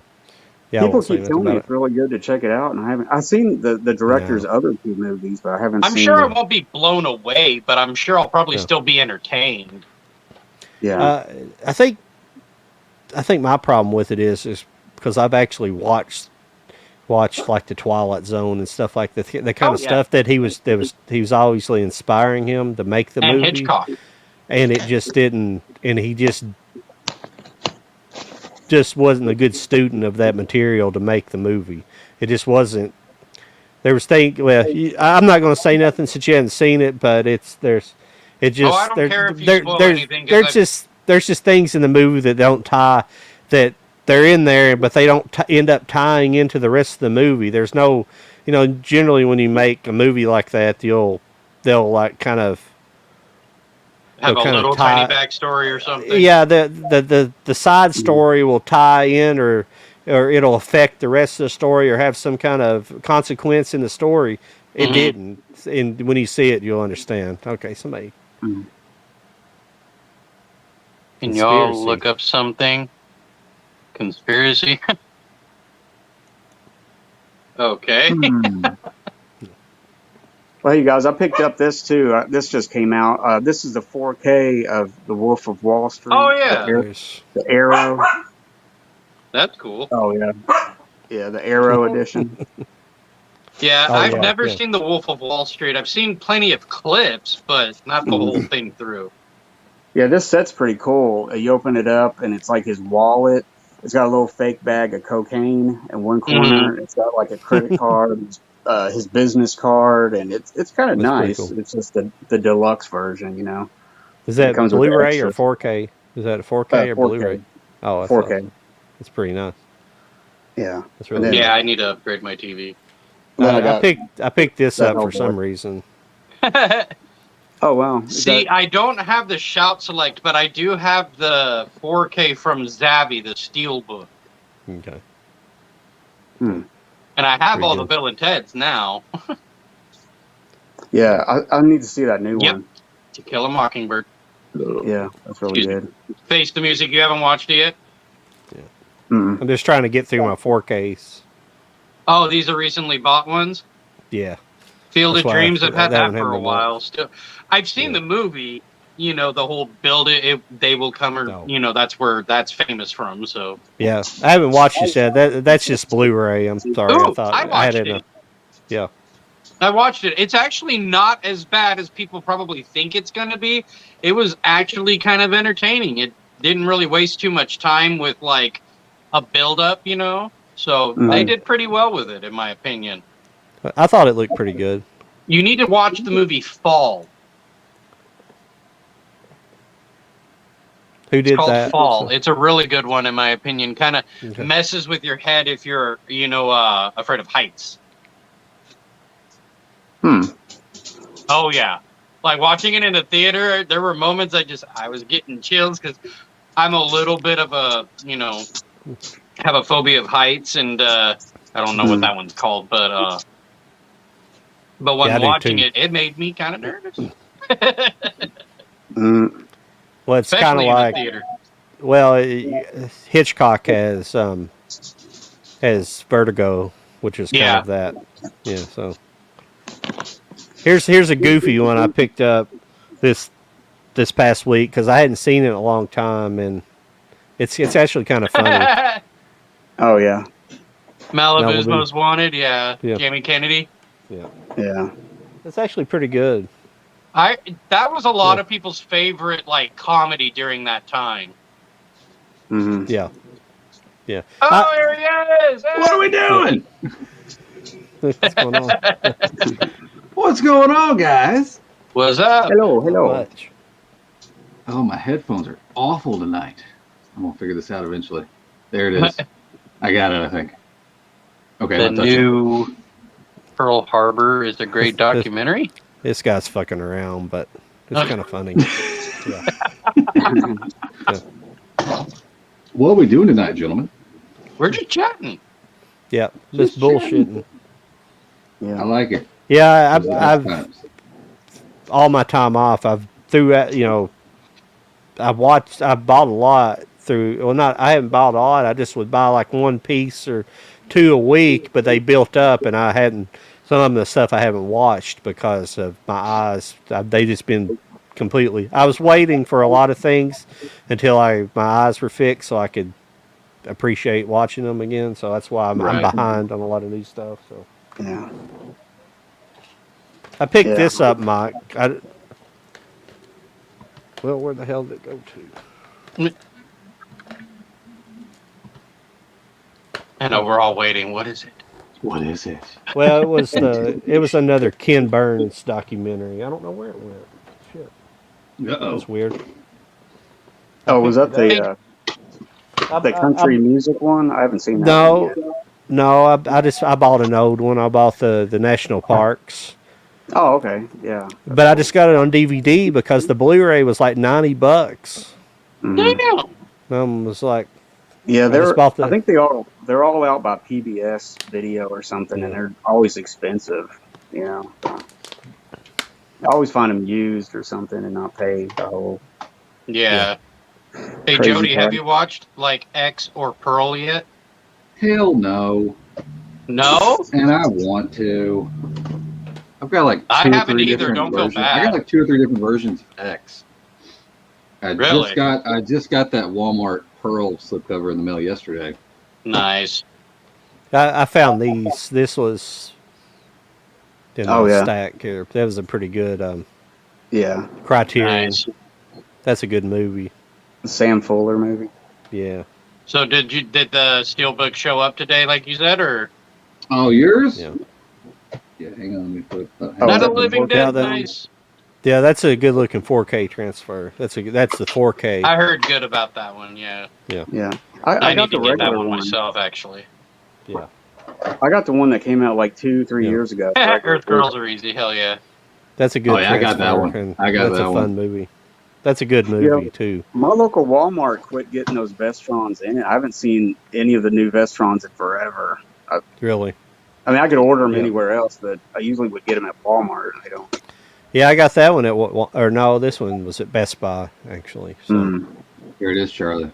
but Yeah, I that's mean, the one I was talking about. Bum, bum, bum, bum. I was just telling them Um, that that's the most expensive thing I've ever bought. And that's just one item. Bum, bum, bum, bum. nice. When Yeah, did that your name all edition over it. come out? Forever ago, it was a Zavvi exclusive, like in the UK. Oh yeah, Zavvi. Yeah. Yeah, it never got like so much a US release, but at one point I think Best Buy was able to actually sell it because I remember seeing it on Best Buy. Oh, really? Yeah, like unless it was like somebody who was doing a reselling through them, but you were able to find it at one point. That's weird. Yeah, it may be weird, but I didn't know it was a Zavvi thing. I thought it was US until you told me that. I finally got Yeah. one of my grails. Yeah, Gina Davis looks good in this movie. Oh So yeah, she's hot in that movie. Memento, that's a good movie. No, Yeah. not Memento, but Earth Girls Are Easy. No, Yeah. I know. I was Cool. saying that like Yeah. Earth Girls, are easier. Is a funny movie, and Gina Davis is hot in it for sure. Well, He was showing there's like off his a Memento steel. yeah, I've seen it. That's pretty awesome. I've never bought that in Blu-ray or anything. So, is I'm there a trying to do a 4K bundle now, deal or with is it that. just Girl. There's not a 4K yet. no? Okay. Yeah, Jody, that girl. I'm actually talking to her about possible buying from her. Oh yeah, Yep. that's where She I got actually my had the Memento. original Labyrinth Steelbook. Oh yeah, cool. Yeah. Yeah, she sent me. She had this long ass Yeah, Google, list. Google Note list or whatever it's called. I was like, Yep, this I was is- looking at all of it. I was like, more. Why is she power getting to rid you. of everything? Just money? Didn't ask. Huh? I Didn't said, ask. I know I didn't ask. I mean, I could Yeah. ask later. Well, it doesn't I don't, matter. I don't think. I'm just being nosy. I think she's always kind of thought about it. Yeah, I think it's kind of come up in her because I've sold her stuff in the past at group buys, and it's always kind of one of those things. Probably She's needs like, to one make day her I'll money get out of back. it. Probably lost her job or something. Who knows? You've been doing pretty good, Jody. I didn't say to you when you got on there. So Yeah, man. Had a baby. It's exciting, right? another. Exactly what I said. Another one. How many do you have? Like 3 or 4 or something? This is 6. technically my third, but I also have 2 steps. So there's 5 total. Okay. So 5 total. Damn. 5 total. Damn. That's exactly what I said. I'm gonna get that. No, t-shirt. nobody 5 said- total. Damn. Nobody said you had to recreate, Full House and nothing. Listen, Listen, as soon as we found out this one was coming, I went and got that shit turned off. You know what I'm saying? I got that factory shut the fuck down. So it's not going to happen again. I promise. Yeah. The doctor said so. There's nothing wrong with it, though. The birth rate's way down in this country and most industrialized nations anyway, so we need more. That's right. I'm just trying to help out, Hey, gentlemen. yep. And I've heard that Yeah. the media lied to us that we're not really overpopulated. We're actually underpopulated. Aw. It's true. That's why I was showing you earlier. It's probably not much interest to you, but it's a pretty good documentary series. Oh, global warming. Okay. Yeah. I mean, I enjoy documentaries. I like stuff like that where it's about weather or if it's about Yeah. wildlife. Sometimes I like serial killer documentaries. Those are always kind of cool to watch. Yeah. I mean, hell, Tiger King was a documentary. I enjoyed that. In fact, I Yeah. think it was 2 seasons of the documentary. Did they release a second season of Tiger King? I never did. I I watched it. watched. I was trying to think of the other. I watched something else on one of the streaming services. Another movie that was good. But I mean, I watched RRR. I don't know if you guys seen that on. It's on Netflix. It's actually it's an Indian movie. It's not Bollywood. I think it's called Dollywood. There's actually Oh, like in Tollywood. I'm sorry, it's called Tollywood. And in India, you got like a couple of different competing like movie like not movie studios, but two like factions of India. Like, but they got competing like movie scenes. And one is Tollywood, but RRR is made by Tollywood, and it's like kind of a. It's just like an action movie, but it's like an action historical movie. It kind of about the. It's kind of got the British in there and how they treated the Indians really bad, and it's like them kind of revolting against the Indians revolting against the British, and it's kind of a story in that. It's really good. Yeah. It's a very good movie. Yes, yeah. But I was going to show you this, Mike. I got this week. Oh, okay. Is that the Shout? The Shout, yeah. Sonny it like Chiba the collection. Is it the Bodyguard? Oh, yeah, I saw some advertisements for that. Yeah. I can't remember what's. I want to get that Robin Hood Prince of Thieves, but it's Zavi only, isn't it? Like overseas only. Yeah, I think Well, I think it was Arrow. the Arrow was a UK only for Arrow, but That knowing them, sucks. but they've been like taking like 6 months, and then all of a sudden it's a US release. It's been getting stupid. Yeah. It's got Yakuza Wolf 1 and 2, Bodyguard Cuba, Bodyguard Cuba 2, Shogun Shadow, Samurai I've got Reincarnation, Swords I got of that. Vengeance. Yeah.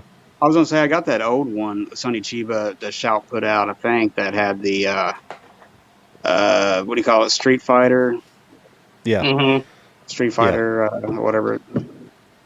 I got the Vinegar Syndrome of Cloak and Dagger, but it was just the case and disc only. It wasn't the full Yeah. package, Hmm. like Pretty nice. Beastmaster. Yeah, I Pretty wanted to good. order that. Pretty I good wanted to so order far. that big package. I Have totally did they? What are they going to release? Have you seen anything new? For Anything Vinegar Syndrome. exciting? Anything exciting?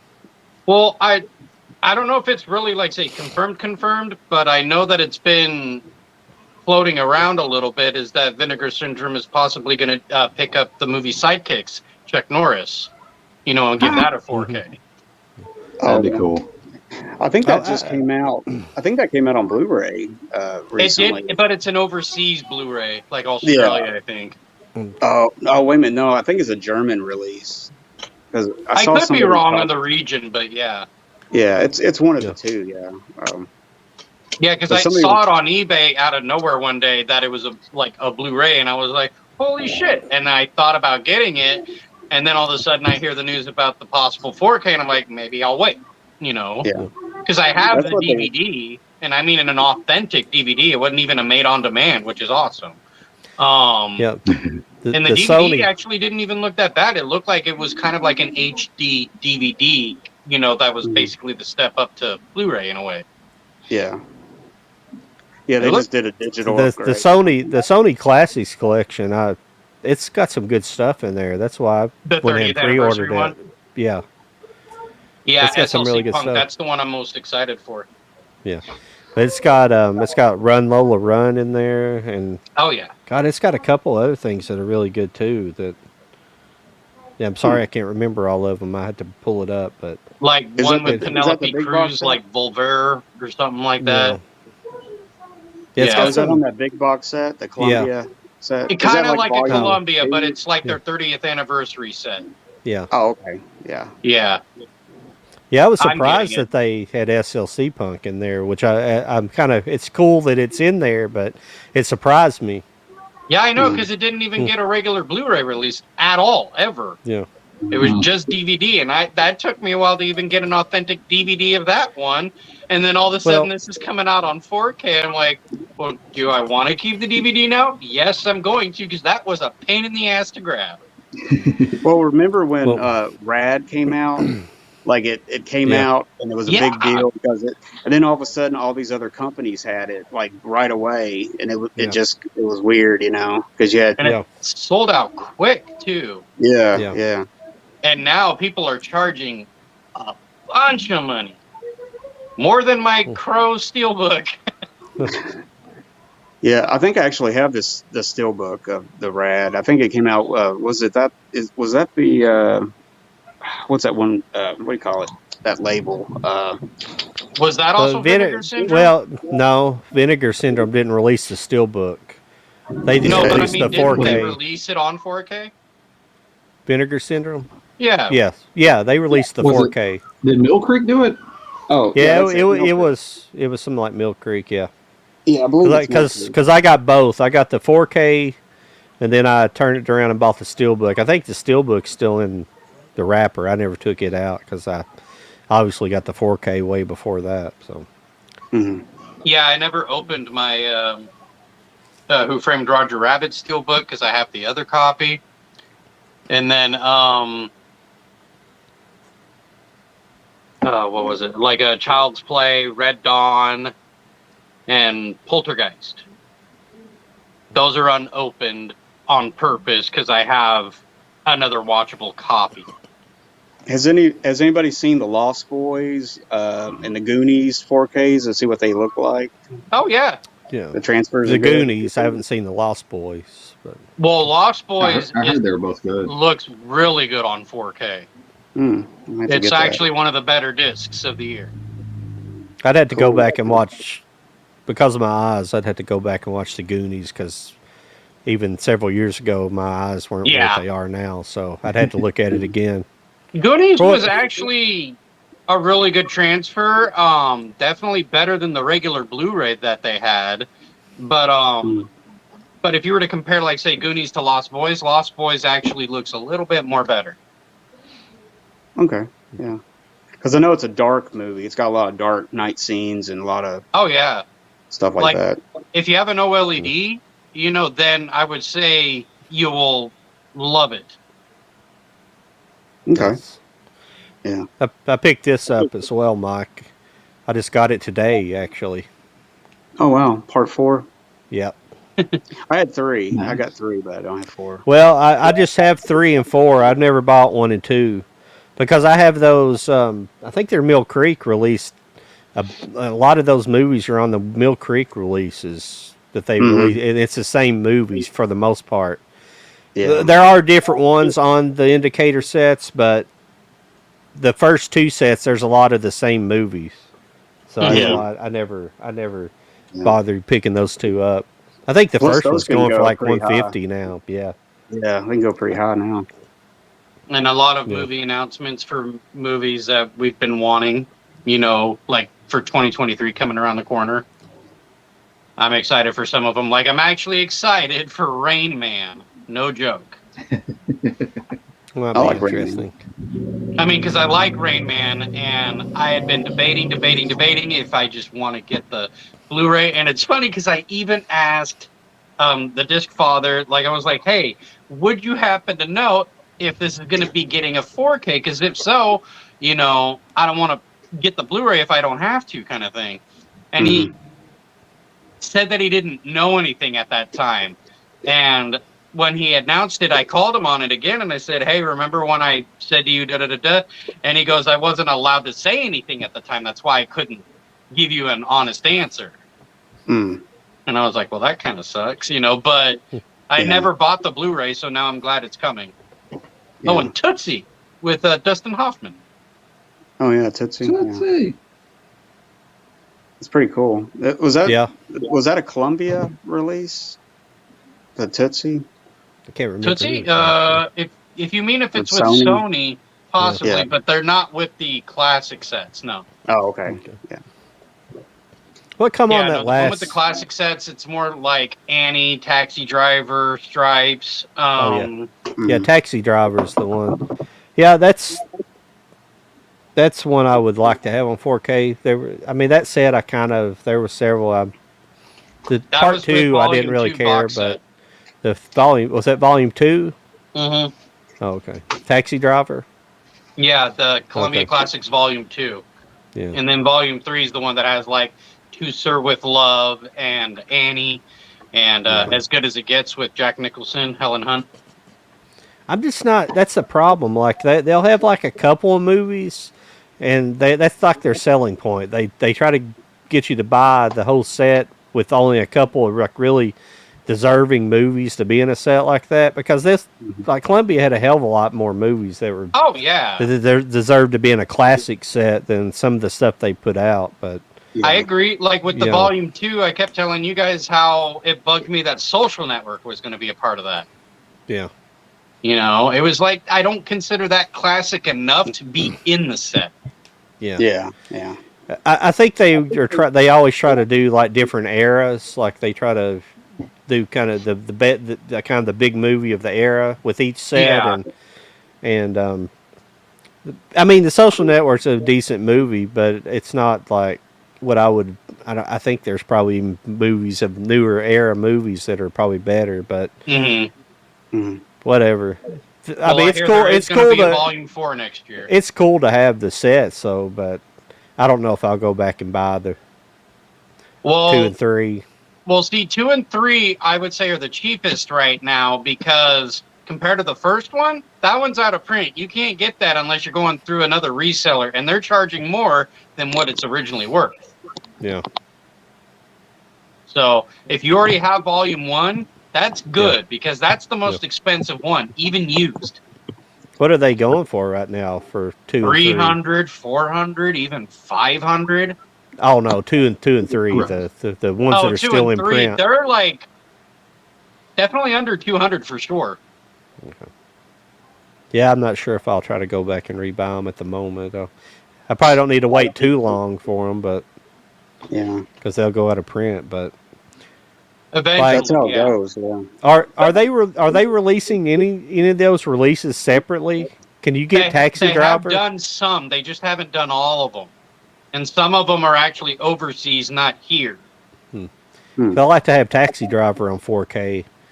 I don't think I've never even bought it on Blu-ray. I don't think, because I definitely have like it on DVD. I didn't have it before until then with the Columbia Yeah. Classics. Yeah. Yeah. Man, I got laser discs, DVDs, and Blu-rays of Taxi Driver. Damn. You too, Yes. John? Yeah. Laserdisc? I may have a Laserdisc copy of it. Criterion, But, yeah. well, I got DVD and Laserdisc maybe. I can't remember if I have a Laserdisc or not. But yeah. Yeah, Did you ever have the Criterion Crow in one. your collection with Laserdisc? No. I don't know if I do or not. Because I just because, collecting wise of the Crow, I ended up getting both the first one and the second one on Laserdisc just because. Just to collect. Yeah. Yeah, just to collect it, Yeah. so now it can be a part of the Crow collection, basically. So Mhm. I've got a good little collection so far. I don't have everything, that's for sure, but I have a decent collection. I'm not trying to buy every single thing Crow, but close. Yeah. Well, when you really like something as much as you like that, then it's kind of Yeah, well, no, it's there are- justified. It's justified, Well, I'm sure Yeah. there are people that are a bigger fan than I am and probably collect every single thing, but I am a big fan of it, and next to that is Braveheart. This is a I found some movie. the other- speaking This of is that, He's like, this I is a already know what movie. that This is a movie I haven't seen. Well, I'll wait till Mike shows his. Go ahead. I was going to say, I forgot I had this the other day. It's a steelbook of Braveheart. Oh, yep, Oh, there we no. go. Oh, yeah, I like that one. I've got It's- that one. That's a yeah, good one. it's You pretty- have that one, Jody? Yeah. Pretty old. Nice. Yeah. Yeah, I would like that steelbook. Yeah. Yeah, that's pretty nice. it's pretty basic. I mean, it's a cool cover on it and everything.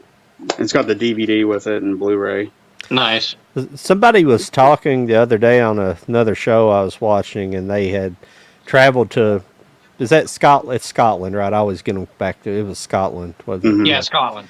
If you go to Scotland, like they actually used the likeness of Mel Gibson because they really didn't know what that guy looked like, the actual guy in history.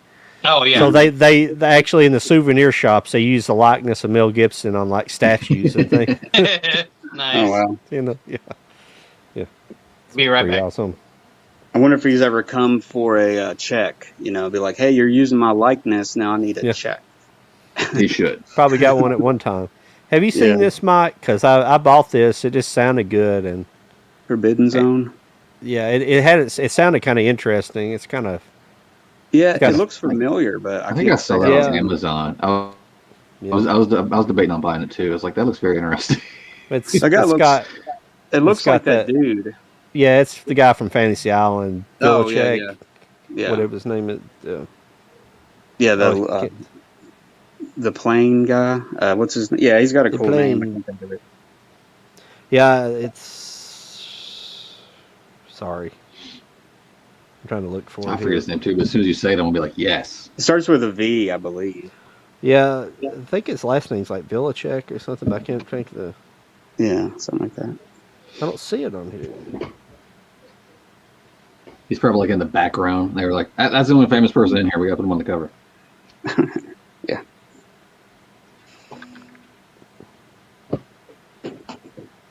Oh, something else I picked up the other day, just during that Criterion sale. I got the Criterion edition of Pan's Labyrinth. Because Oh, I grabbed that. yeah, I honestly have never seen it. I was like, man, I want to see this movie. It's been a So I long finally time since I've got seen it. Yeah, I don't need know to pick why. that up. I need to pick that up. That's one I've passed over so many times for some reason. Mhm. Is there a 4K release of it now, or is it still this the Blu-ray? There might be. There might be. Knowing my luck, I just bought the Blu-ray, so there's probably a 4K coming. I don't know if we ever. Yeah, it would have to be coming soon. I don't think we ever got a 4K of that. I picked this up a while back. I haven't Aztec watched any Mummy. of them yet. Aztec Mummy Collection. They're like somebody. Huh. I haven't That's watched probably any pretty of them cool. yet, though. Yeah. Yeah, kind of oddball stuff. That's Yeah. interesting. But yeah, Yeah, I don't know. Like I was saying, I'm not really keeping up with the new releases. I haven't really went and looked on Blu-ray.com, so I don't. I've kind I of was been. wrong. I kind of like We do going have a into 4K Best Buy plan. and being surprised, but finding stuff, and of course there's Mhm. stuff I would have to order, obviously. I did What a have I did a Best Buy video maybe a month ago or something. It was an Yeah. out and about video, and I went to my Best Buy and showed kind of what they had or didn't have, and it's every time I go there, Yeah. it's smaller and smaller. Yeah. It stayed about the same in my location for a while now. It's not really shrunk a whole lot, but it's definitely not like 10 years ago when you had like No. 3, Mm. 4, or 5 aisles of physical media. Mine's down to like one aisle and plus that little section up front with the new releases. Now it's Yeah. Yep. Oh, wow. Got that one too. Saturday Is Night that the- Fever. Is that the Paramount Presents one? Paramount. It's from Paramount, but not like a Paramount Present kind of thing where it's got Oh. that foldable thing. No. Oh. Yeah, yeah, yeah. I watched never it had last that on night. video. The transfer actually looks really good. I've actually got Yeah. this Paramount Presents. I haven't watched it yet, but Oh, Rough cut. Oh yeah. yeah. Oh, Burt there's Reynolds. supposed to be another movie that's going to be Burt Paramount Reynolds. Presents. That's going to be a 4K. I forget what the title is though. That's going to bug me. I've been hearing a lot of bad about planes, trains, and automobiles of its transfer. Really. I heard it's got an hour of bonus material or something on it. Yeah. Like, Yeah, deleted scenes footage. that you can even watch. Yeah, that didn't Yeah. make the actual cut, I guess. mhm. That's what people's been kind of dying for that extra Yeah, because it footage. comes with the 4K and just Yeah. the Blu-ray special features disc. Hmm. Huh. I passed on it because it was the same damn steelbook. Oh, the Yeah. same as the color of the steelbook? It was the same as the Blu-ray that they released. Yeah, except it's About not steelbook, it's just a slipcover. I thought they did the steelbook again too. No, just the Ah. slipcover. Well, screw them all. But together. it's the same artwork. Yeah. No, you and When- I agreed Wayne's World was the one that used the same fucking art. That's what it was. When when does it come out? Is it out? Planes, Trains, Which and one? Automobiles. Planes, Trains, and came out. Automobile. It, The 4K came out already. I think no. I think it comes out next week. Does it? Oh, was it next week? I think it's next week that it comes out. Yeah. Yeah, I And think that's right. my local Target had like that old steelbook in there forever, and I was tempted to buy it, and I was like, I've already have it on Blu-ray, so there's not really any Yeah, point. that's what I said to myself too. I was Yeah. like, I mean, it looks cool, but do I really need it? You know, Yeah. because I try Mhm. not to double dip a lot. Yeah, Yeah. yeah, Yeah, I'll double dip on a movie that I really love. Like, say you like The Crow, so every Yeah. time Yeah. a new Crow comes out, you're gonna get it because So But- movies for me that I would say that I would definitely double dip on is, of course, The Crow, and then Coraline. I would actually double dip on Beetlejuice, The Goonies, which I have done with The Goonies. I have the original Best Buy Steelbook exclusive that they had of it, and then of course the 4K one that came out later. I think those are the only ones. No, I take that back because I did double dip on Red Dawn because I did the Steelbook and the regular slipcover, as well as Child's Play and Poltergeist. oh yeah, I forgot about Okay. Poltergeist. yeah. I seen that in the store, but I didn't pick it up on 4K. I need to because I don't think I've ever bought it on Blu-ray that I can remember. So that's one I need to pick up. Yeah, Yeah. no, Poltergeist looks awesome on 4K. Yeah. Oh, cool. Yeah, Oh yeah, I was wondering about those. The Lost Boys and Goonies and Poltergeist. Like, how do they look? well, you do know Yeah. that Beetlejuice is on 4K too, right? Oh yeah. Yeah, even Howard Yeah, the how about- Duck. Yeah, I knew about Howard the Duck. Yeah. Who greenlit that? I mean, come on. Oh, I love Howard the Duck I do too. ever just since think I it's was a funny. kid, so I have nothing negative to say about him. Yeah, I don't It's think definitely it's a guilty pleasure. It's not horrible. No. Yeah. I It's just just think funny how great. All the movies can sometimes flop at the box office, but then gain popularity in physical media. Yeah. Cult hit now. Yeah. And I think that's I what mean- upsets me about like studios like Disney, for example, with the not wanting to really do so much with physical media more, maybe license it out, but that's about it, Mhm. Yeah. like with Criterion. But because they used to do that whole vault thing, like, oh, get it while it lasts, get it before we Yeah. close the vault again. That was actually Yeah. kind of fun. Yeah. Well, it's kind of cool because it seemed like you actually got something out of the vault, not just Exactly. a link, to download, and it made it No. more special, I guess. But Like it felt good to like grab something and say, I own this, Yeah. yeah, and be proud of it. yeah, But yeah. I don't know. I can't download everything. I gotta have physical media for the most part. Well, so. Yeah. and people still throw that whole, why would you want to collect movies instead of just watching it digitally? And it's like, well, okay, just like physical media digitally, movies can also go out of print on there as well Mhm. due to licensing issues. Same thing. Like Home Improvement, you used to be able to stream it on Hulu. You can't now. And Yeah. Disney owns it. Yeah. Yeah. They haven't Well, all licensed these- it to anyone. Well, all these companies are wanting to do their own streaming service now, so it's harder for say Netflix to get certain movies because this company wants to do their own channel now, so you can't get, you know what I mean? Yeah, like Like Paramount everybody's Plus starting their own originals, Hulu originals. Yeah, Yeah. stuff like that. Everybody wants their own channel now, so I mean, and don't get me wrong, I'm not against people like doing that. I mean, hell, because if you think about us, we're a group of people who are doing our channel in a sense, promoting them as we are right now on this one because it's his channel, it's John's channel, like normally right Yeah. now. Well, we've actually got we were actually have our the final reel has its own channel. the final reel. That's right. Yeah. You were saying, yeah, because you were doing something. I'm just simulcasting it to the other channels just because as of right now this will just be its third video. It'll just be searchable after this video. I'm working on getting some of the other stuff uploaded. Oh, okay. Because technically this is our 15th video, me and Mike's 15th video. So Oh, okay. Oh, wow. or Oh well, Have you that's pretty told, cool. including the original name, the original name of the show, the Cinerama 60. Oh Yeah, so I counted all those in with it. So yeah. did eventually you I'll get tell all that Jody moved what you're over. doing with your channel? Mine? What? Yeah, like your new one. Oh yeah, I'm just going to do just a movie review channel, not a physical media channel. I think what I'm gonna do is at the tail end of the video, whatever movie I'm reviewing, I'm gonna be like, this is how it's available on physical media. I'm gonna do like a little physical media at the end, but not do like, this is what I got this week type of physical media report. Yeah. Yeah. There's so many people doing it. I'm just like, I just want something different.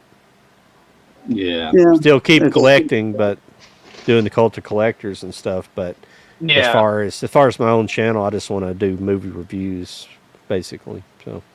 Jody, have you even done your TikTok lately or no? Man. No. No? Okay. I just wanted to make No. sure I wasn't tripping. No, I need to get on there. It's I don't even know the last time I logged in. It's pretty bad. When I open up my personal, you can pull up like other accounts you have. It just says a bunch of nines, and I don't want to click on it. That seems terrifying. But just a bunch of nines. But yeah, because I was trying to like keep up with. I had like this whole area behind me was just nothing but new shit that I got in that I normally make TikToks of. It just got out of hand. I said screw it and put it on the shelf. So I'm just gonna have to sit down and just look around and start grabbing stuff off the shelf because I was kind of on top of it where I would get something, record something, put it on the shelf, and then I just lost track, and it just became a stack. I mean, you could just kind of like have people request like a certain movie, see if you have it, kind of thing. Yeah, I know. The last time I had a stack out of control, I just posted a picture of the whole stack, and I was like, "If you want to see any of these, let me know." And half of them, I got to show off because people were like, "I want to know what that is." Yeah. So, it turned out Like all right. saying, Yeah, like, what kind of Vampire Steelbooks do you have, or something like that. Yeah. I don't know. I need to get over there because I'm sure like I was doing really good, especially with people like asking questions on a video, wanting to either know something or see something. I was doing really good at responding, which seemed to be getting more views. So I'm sure I got plenty of those to do. I can get on top of it. Because I was telling John earlier that I'm actually doing really well on TikTok because I'm still gaining followers like almost every day, even if it's like just like 2 or 3 at a time kind of deal. But I'm still getting them. Right. I mean, I'm over 2,100 followers now, which is awesome. I get the views. The likes could be better. Don't get me wrong, but I do get the views. They do come in. And I'm sure probably whenever I hashtag something, they'll be like, that wait, he tagged this word, but it's this instead. When it does relate to the movie that I'm talking about, but they're like thinking something else. Like if I put psycho killer, hashtag or something like that, but I'm talking about Silence of the Lambs or something like that. But they're thinking it's something else. Like, damn it, I was, not wanting to see that, but yeah. What I was thinking about earlier with Return of the Living Dead, I've always thought it was kind of short. It like feels like when the movie kind of gets going, it kind of ends. You mean it feels like it's rushed? Yeah, it just feels like that's just all the money they had. It was probably a very low budget, and they just ran out of money. It's like, oh, we got to nuke the set now. Yeah, we got to nuke the city. Because it feels like it's just everything just starts happening. You get all the zombies, and then it's over. But I need to see part 2. I've never seen part 2. Oh, Return of the Living Dead? I've seen all of them. Yeah, because I've seen, because there's 2, there's 3, I think it's up to 4 or 5 total of Return of the Living Dead movies. Yeah. It's something crazy. Something like that, yeah. Yeah, I don't know why. Some of them are fucking hilarious, though. It'd be a good shout box set, that's for sure. Yeah. Oh, definitely. Yeah. If they were to do it as a box set, kind of like Critters. Yeah. Yeah. Yep. It's sad that they did that, and then they, then the studio does that 5th Critters movie later. Yeah. Oh, I know. I got it on my shelf like that. I got that awesome box set and then Yeah. one right beside it. I'm like, son of a You- bitch. I know. I had debated if I just wanted to take them out and just get rid of the box itself, and just have them in the shelf. Oh, I love Is- that box. Is No, that all I do they ended too, up? so it's hard to depart. Is that all they ended up doing? I thought they were going to make. There was like another one in the works or something. In I the guess works? not. I thought Yeah, there was I thought going they to were be a gonna make- show. I thought that there was some talks about a show at one time. There might have been it might have been talked about. I don't think anything was ever confirmed though. Yeah. I don't No. know. I wouldn't have mind seeing a show, seeing how well they would do with that if they would tend it to be a little bit more horror. Because I watched the first one not long ago, forgetting how funny it was. Because the critters, them talking in their little subtitles at the bottom, Yeah. like they're Yeah. laughing, and then all of a sudden their friend gets blown up and the critter goes, It's like, did that just happen? 80s movie, man. That's what we're missing out of Hollywood right now. Cocaine. We need more 80s cocaine, and then we get a bunch Yeah, of there you awesome go. movies. We Bring get a us bunch of awesome Ghoulies movies. back. We did something. They just need to Yeah. dump a big load of coke in the middle of Hollywood Boulevard and let everyone just Yeah. Then they'll start get signing off inspired. on every movie you can imagine. Oh, I know. I guess that's a problem. There's no coke now. Everybody's smoking meth, and that's why we're Yeah, getting pretty shitty much. movies. Everybody ran out of Coke. Yeah. They'll learn their lesson one day. I know earlier we were talking about like reboots, remakes, and stuff like that. There are some successful ones that people actually enjoy more than the original, kind of like Scarface. Mhm. The original was a black and white film, and then the new one was Al Pacino, and that person did a really good job with that. Yeah. Nobody really had an issue of it being a reboot, remake, whatever you want to call it. So, Yeah. or Evil Dead, because that was a remake, and apparently a lot of people really liked that one. Yeah. I thought it was pretty good, that remake of Evil Dead. Yeah, it was pretty decent. Yeah, because I heard it was like a little bit more serious tone, darker tone than like say Sam Raimi's version. So. Yeah, but the Sam Raimi's not supposed to be like that. It's just supposed to be a comedy. It's supposed to be like it never was meant to be serious. So I don't know. For some reason, I think Sam Raimi may have been a producer or something on it. So I don't. It's whatever he wants to do. He can let them do whatever they want. So whatever. Oh, yeah. But I generally don't like reboots. So for the most part, remakes like that, a movie made like 80 years ago, and then they remake it. That's what's one thing, because it's not in the public's consciousness. But a movie they made like 20 years ago, and they try to remake it, it's one thing. Mhm. You know what movie I want to see? It's not necessarily a remake, or it's a reimagining if you really think about it, because they're public domain characters, is the Winnie the Pooh Blood and Honey movie. Oh, yes. I want to see that so bad. Same here. I get the feeling, even though it's going to be cheesy as fuck, it's going to be one of the funnest movies to watch. They've already greenlit like a Peter Like a Pan, sequel or haven't they? something. And because that what was that movie that just came out, that part 2 What just Terrifier. came out? Terrifier 2. It's doing Yeah. so well. I think they're like, we need to greenlight these crazy horror movies. Yeah. And I haven't even seen Have the it. first Terrifier, so No. It's got it like makes a me small wonder what budget. makes the second not a one so big budget. special. I don't know. I think just a lot of cult following grew as it came out on physical media, and so when the second one happened, Yeah. it's just every theater they put it in, it was selling out like crazy. Well, not only that, but I've been hearing that it's very possible that it's actually going to happen now, that Trick or Treat is going to get a sequel now Yeah, I've heard that too. and have the same person direct it. Even though I'm not a big horror fan, there's a lot of horror fans out there. There's a lot, like I've never seen so many horror fans. So. But when Yeah. you say you're But I not a have no big horror problem. fan, which horror do you like? Well, I like horror movies. I'm just not a big time collector of it. I don't go crazy for it, like I'm saying. Well, I get that. I'm just curious on what like horror movies you actually enjoy I'm not more trying than others. I'm not trying to look for rare VHS, No, movies from the 80s, Beta. stuff like that. 1909. And I don't talk about it. I like the classic horror, like the 50s horror stuff, or like 40s. Dracula and them. The original, yeah, the Yeah. 40s stuff, 30s, 40s. And the Hammer. I mean, Hammer's pretty yeah, cool. Hammer horror is good, yeah.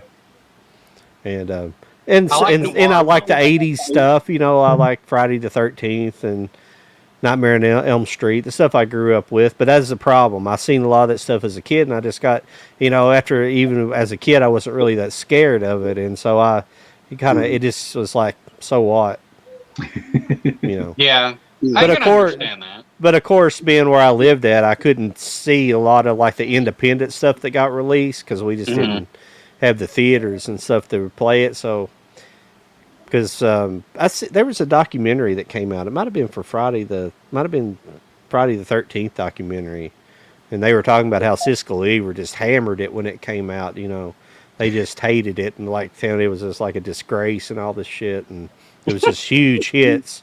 It was just like huge. All the slasher movies were like really big with audiences and stuff. Yeah. But no, I don't. I I don't slam it. No. Yeah, because Siskel and Ebert, like I remember they used to have like a review show on TV, Yeah. and they would talk about how they either loved it and why they loved it, or didn't like it and gave you a reason why. But oh my God, I saw some of their behind the scenes stuff. They were definitely potty mouths, kind of like a Bob Saget, where you think they're this clean, good person. And yet, behind the scenes, they're like, "Oh, go fuck a cat" or something like that, Yeah, they had a rivalry because they worked for two different newspapers, I think. Also, Yeah. Well, that's the thing. Like that's the problem with reviews these days. Like at least like your mainstream reviewers, is they're basically bought off by the studios. The studios give them free passes to go see movies. And and some of them, they get invited to the premieres, and they give them like gift bags and all this stuff, and they basically incentivize to give a good review, or they're gonna not get invited back to the next one. So they're basically being bought off. So the best reviewers are not paid.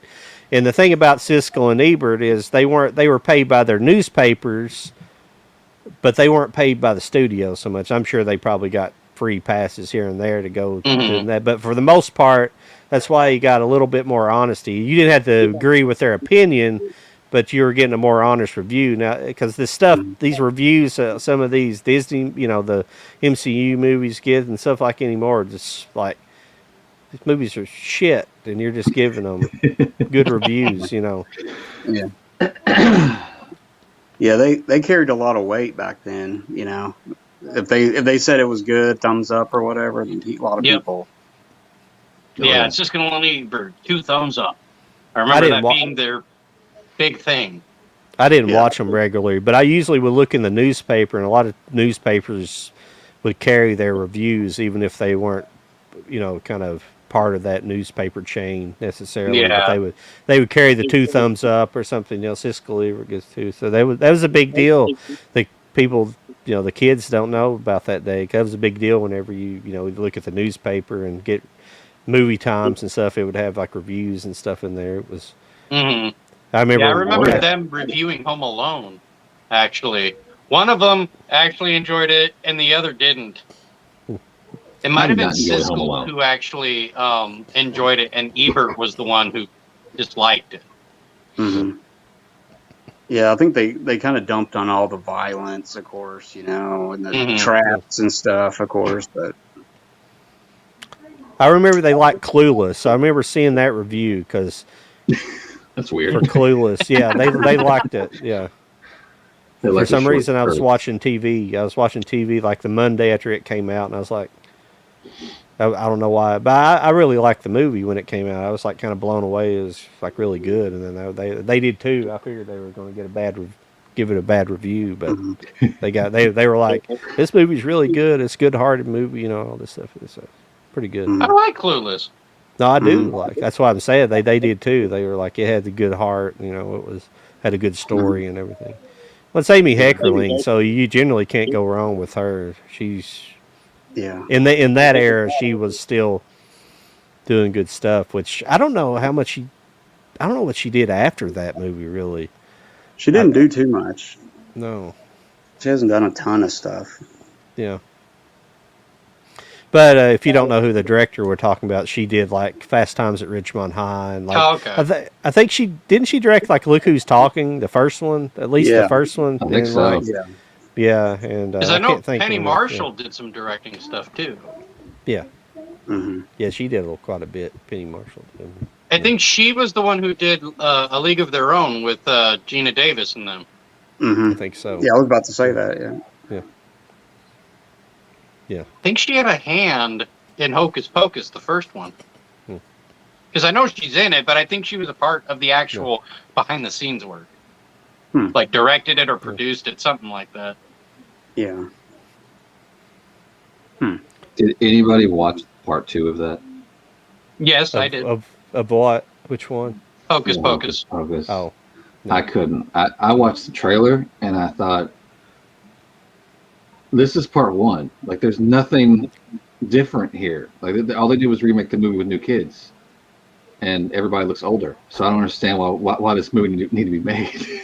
So did it have Well, I Bette mean- Midler in it? I enjoyed it. I No, don't- I'm going I to be just- serious. I actually enjoyed it because the fact that it kind of stuck to original, like themes, to me, that's what helped it, because it's not like that they tried to recreate anything. They stuck with something and just, yes, the years went on and it's almost just like the first one. And that's probably why people still liked it, because of the humor that went with the first one worked with this as well. Yeah. At least I that's guess. my take on it. I just remember all I saw was a trailer, and I just sat there and I watched it, and I went back and I watched it again. I'm like, this is beat for beat the same damn movie. This is Oh, like, well, this is- okay. You know, like how Mary, the so-called fat sister, she was riding a vacuum in the first one? Yeah, I mean, they updated some things. I was about to say, yeah, because now they're Roombas, Yeah, but I'm just like, okay, so we made the same movie for 2022. That's and plus the way the original ended. I mean, I'm sorry, it's just one of those things you can't convince me that they brought them back somehow. It doesn't make any sense if you watch the first one. It just, It's just I don't know. updating. I would say And- chance it and watch it. And I hate that I've already heard the after credit scene, and I'm like, oh really? We're gonna do more now? Okay, cool. Possibly, I'll yeah. look forward to this in another year or two. It did leave an Great. opening. It did leave an opening.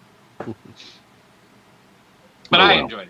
Seriously, I did. I like it. I've heard people do. I just after watching the trailer, I'm just like, I feel like I'm just gonna sit there the whole time and just be angry.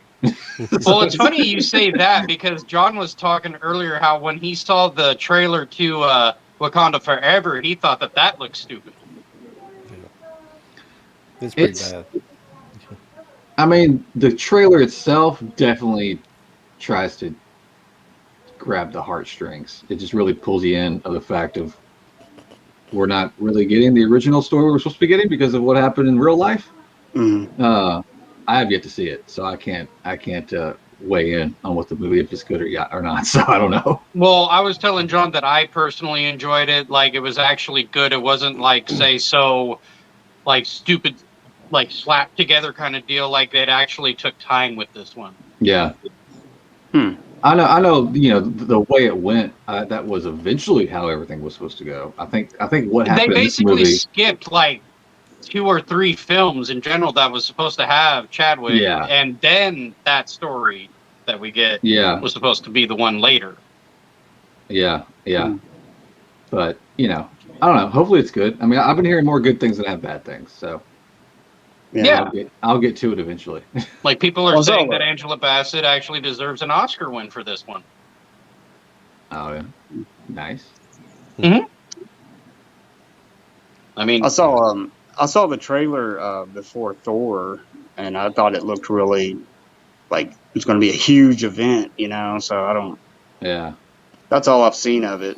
I haven't Well, seen any they're of it. just souring the fans, but what they're attacking the fans before the movies even come out, and that's what you should have heard some of the crap with Wakanda Forever before it came out. What they were doing, they were like, you need to go buy tickets for a black family and you got to stand outside and guard the theater for. And this was official. This wasn't bullcrap. This was official, the official kind of propaganda for the movie. But it was, yeah, I mean, it was just bullcrap. I'm just not supporting that stuff right now Yeah, because it's kind of unnecessary, really. yeah. Well, it's racism the other way around, and it's just Hollywood's Well, more the more they try to be anti-racist, the more racist they become. Well, it's almost expected that if you have to come out serious with everything nowadays. You can't just put the movie out and just us enjoy it. It has to have another level to it of importance. And it's like it's just a movie, guys. Let's let's smile. Well, and that's the enjoy. problem. We don't need agenda-driven movies where you're trying to have a message in it. You're trying to get the current day message in everything. They make movies where they're making movies where you have a future. You're in the future, but you still have modern day. You have modern day messaging in it, like modern day politics. Or make a movie that takes place in the past, and you're still inserting modern day politics into it. Yeah, and that's the problem. They can't resist doing it, and it's hurting them. And that's why I was wanting to mention earlier. Like Warner Brothers they've heard the message loud and clear, and you've heard about all the stuff they're canceling. They completely. You've heard about Batgirl, the Batgirl. Oh movie, yeah. Yeah, that was crazy. Yeah, I was kind of upset that one got canceled. Didn't they film the whole movie? It was apparently so bad that they destroyed every copy of it. It was like I didn't hear it that 90% bad. but... Yeah.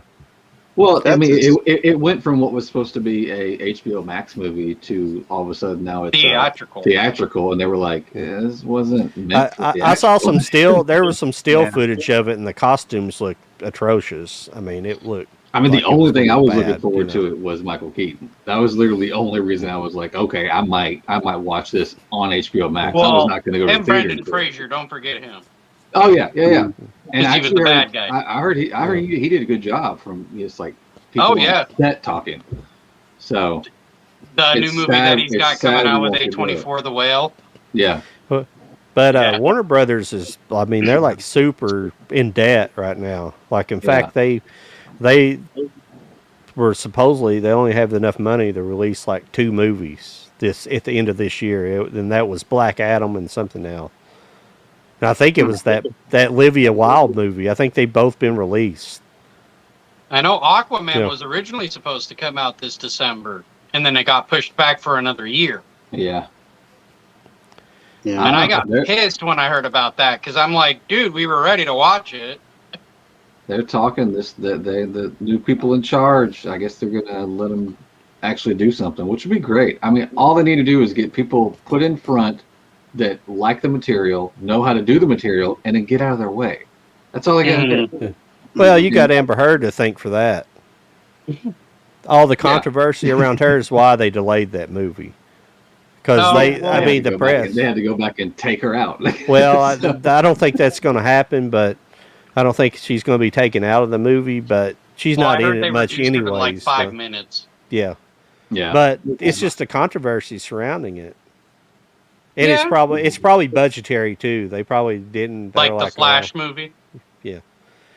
Yeah, that movie right there, like I don't know how they're going to release it after all the crap that he's done. Oh Ezra Miller. I don't know what's going to happen. I'm very anxious to see the film, but I think what's sad is they're already talking a sequel. Yes. Yeah, but not with him, not with Ezra Miller. They've already Warner Brothers already technically released him from anything else. Yeah. However, this movie ends, it ends with a new Flash. We'll see. Yeah. And they've ended the Fantastic Beasts movies. Like the new guy in charge of Warner Brothers, he's basically like, he's like, yeah, why aren't we making Harry Potter movies? And I know Fantastic Beasts is, but he said, why weren't we making Harry Potter movies, not fantastic. You know, why would we not making stuff that's going to make money? They also canceled the the all female. Ghostbusters. No, the yeah. We all No, he canceled said that a long cancel. time ago. Well, the Johnny Depp Like, series, no more. The Jack Sparrow. Oh yeah. Margot Robbie was supposed to Yeah. be the new Oh yeah. lead in the Pirates. Pirates. Yeah, sorry, Yeah. I went blank there for a second. Yeah, I didn't even Yeah. realize that was a thing. yeah, it was supposed to be a thing. It's not. They canceled. Not anymore. Yeah. I mean, see, that's why I'm saying all this stuff is imploding on them. Disney has enough stands. They got enough normies that will keep it going, and people will keep going to them, even if it's bad, and keep watching for a while. But it's already fallen off. You're not having $1 billion box offices. They're making a little bit of profit, but they're not having $1 billion. You got to realize the MCU before Phase 4, the last several movies, well, except maybe Ant-Man or something, but all the big movies made had $1 billion box office. And Yeah, it then, makes you wonder how the new Avatar is going to work out. and I think the only $1 billion box office is they've had so far is like Spider-Man. Am I correct about that? Has anything else did hit $1 pretty billion? Billions? Top Gun did really good too, though. Yeah. No, well, no. I'm talking about Disney. Oh, Top okay. Gun did, yeah. Oh, Yeah. you're talking Disney $1 billion. Yeah. That's why I was saying like it. I think, and that wasn't even Disney. I'm sorry, that was Sony. But Yeah.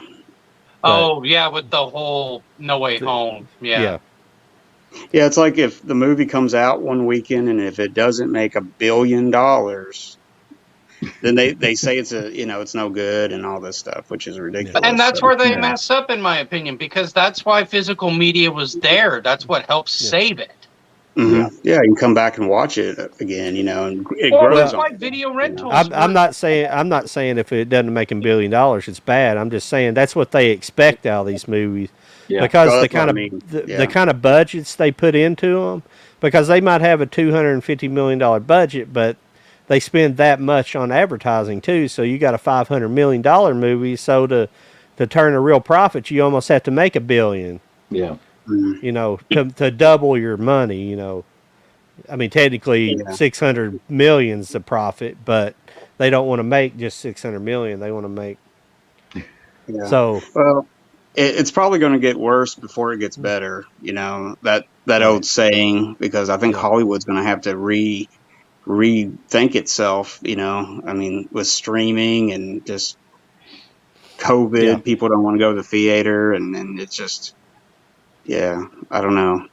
I don't think the studios will go away, but I think it's going to really be different in about 10 years for Well, movies. COVID definitely hurt the people going to the movie theater a whole lot. Hmm. It got people out of the habit of going to the theater. But I mean, the theaters around here are always busy. I mean, if I go, the one in Richmond's always busy, but Hmm. it don't. But they're just not releasing hardly anything. There's very few Yeah. movies, new movies. It used to be 2 or 3 movies a week came out. Now there's like one, maybe. There's Maybe. not Does your much cinema variety. do like flashback movies? Yeah, They like do. older Oh, yeah. movies. Yeah. Yeah. They Yeah, have because to. they're doing the holiday ones over at my theater, like National Lampoon's Christmas Vacation. I think it's White Christmas. Yeah, I think that's the one that's going on right now. Yeah, I think And, It's a Wonderful Life also supposed to come out. Hmm? I got an email on that. It's a Wonderful Life. I think that's Oh, supposed yeah. to come out a couple days in the theater. That's cool. Yeah, I have Well, the 4K of It's a Wonderful Life. Well, fellas, I need to get off here, and it's been Me 2.5. too. Yeah, me too. It was good seeing you, John. Yes. Good to have Yeah. you back. Good to Yeah, have you back. we'll definitely be doing Yeah. Cult of Collectors here soon, Yeah, and I'll do my best I and mean- try to get us a guest or something. I mean, you guys are welcome. I'm sure Mike don't care. You're welcome to come on here anytime you guys Mhm. want when you're available. I know people's schedule during the week is hard, and Yeah. and Mike, I've always give him an extended for Cult, but Mike's kind of sometimes busy on Sunday, so he's not always able to come on. So Yeah. it's kind of the same way. That's cool. But it's always fun with more people. I think some of the funnest. You guys are great on Cult, but some of our funnest ones were where we had those big mashups when we were talking about movies, where we had a bunch of people on. I mean, I know we can't do that every week, but you know, sometimes the more voices are really nice, especially you don't have to hear mine all night. So. Oh yeah, definitely. Yeah. When y'all did that, some of those last couple episodes you did were really cool with all the people, like you said. It really had a lot going on. It was kind of cool. Yeah. It was like information flying back and forth everywhere. Right. Yeah. Oh yeah. We'll get back into it. We will.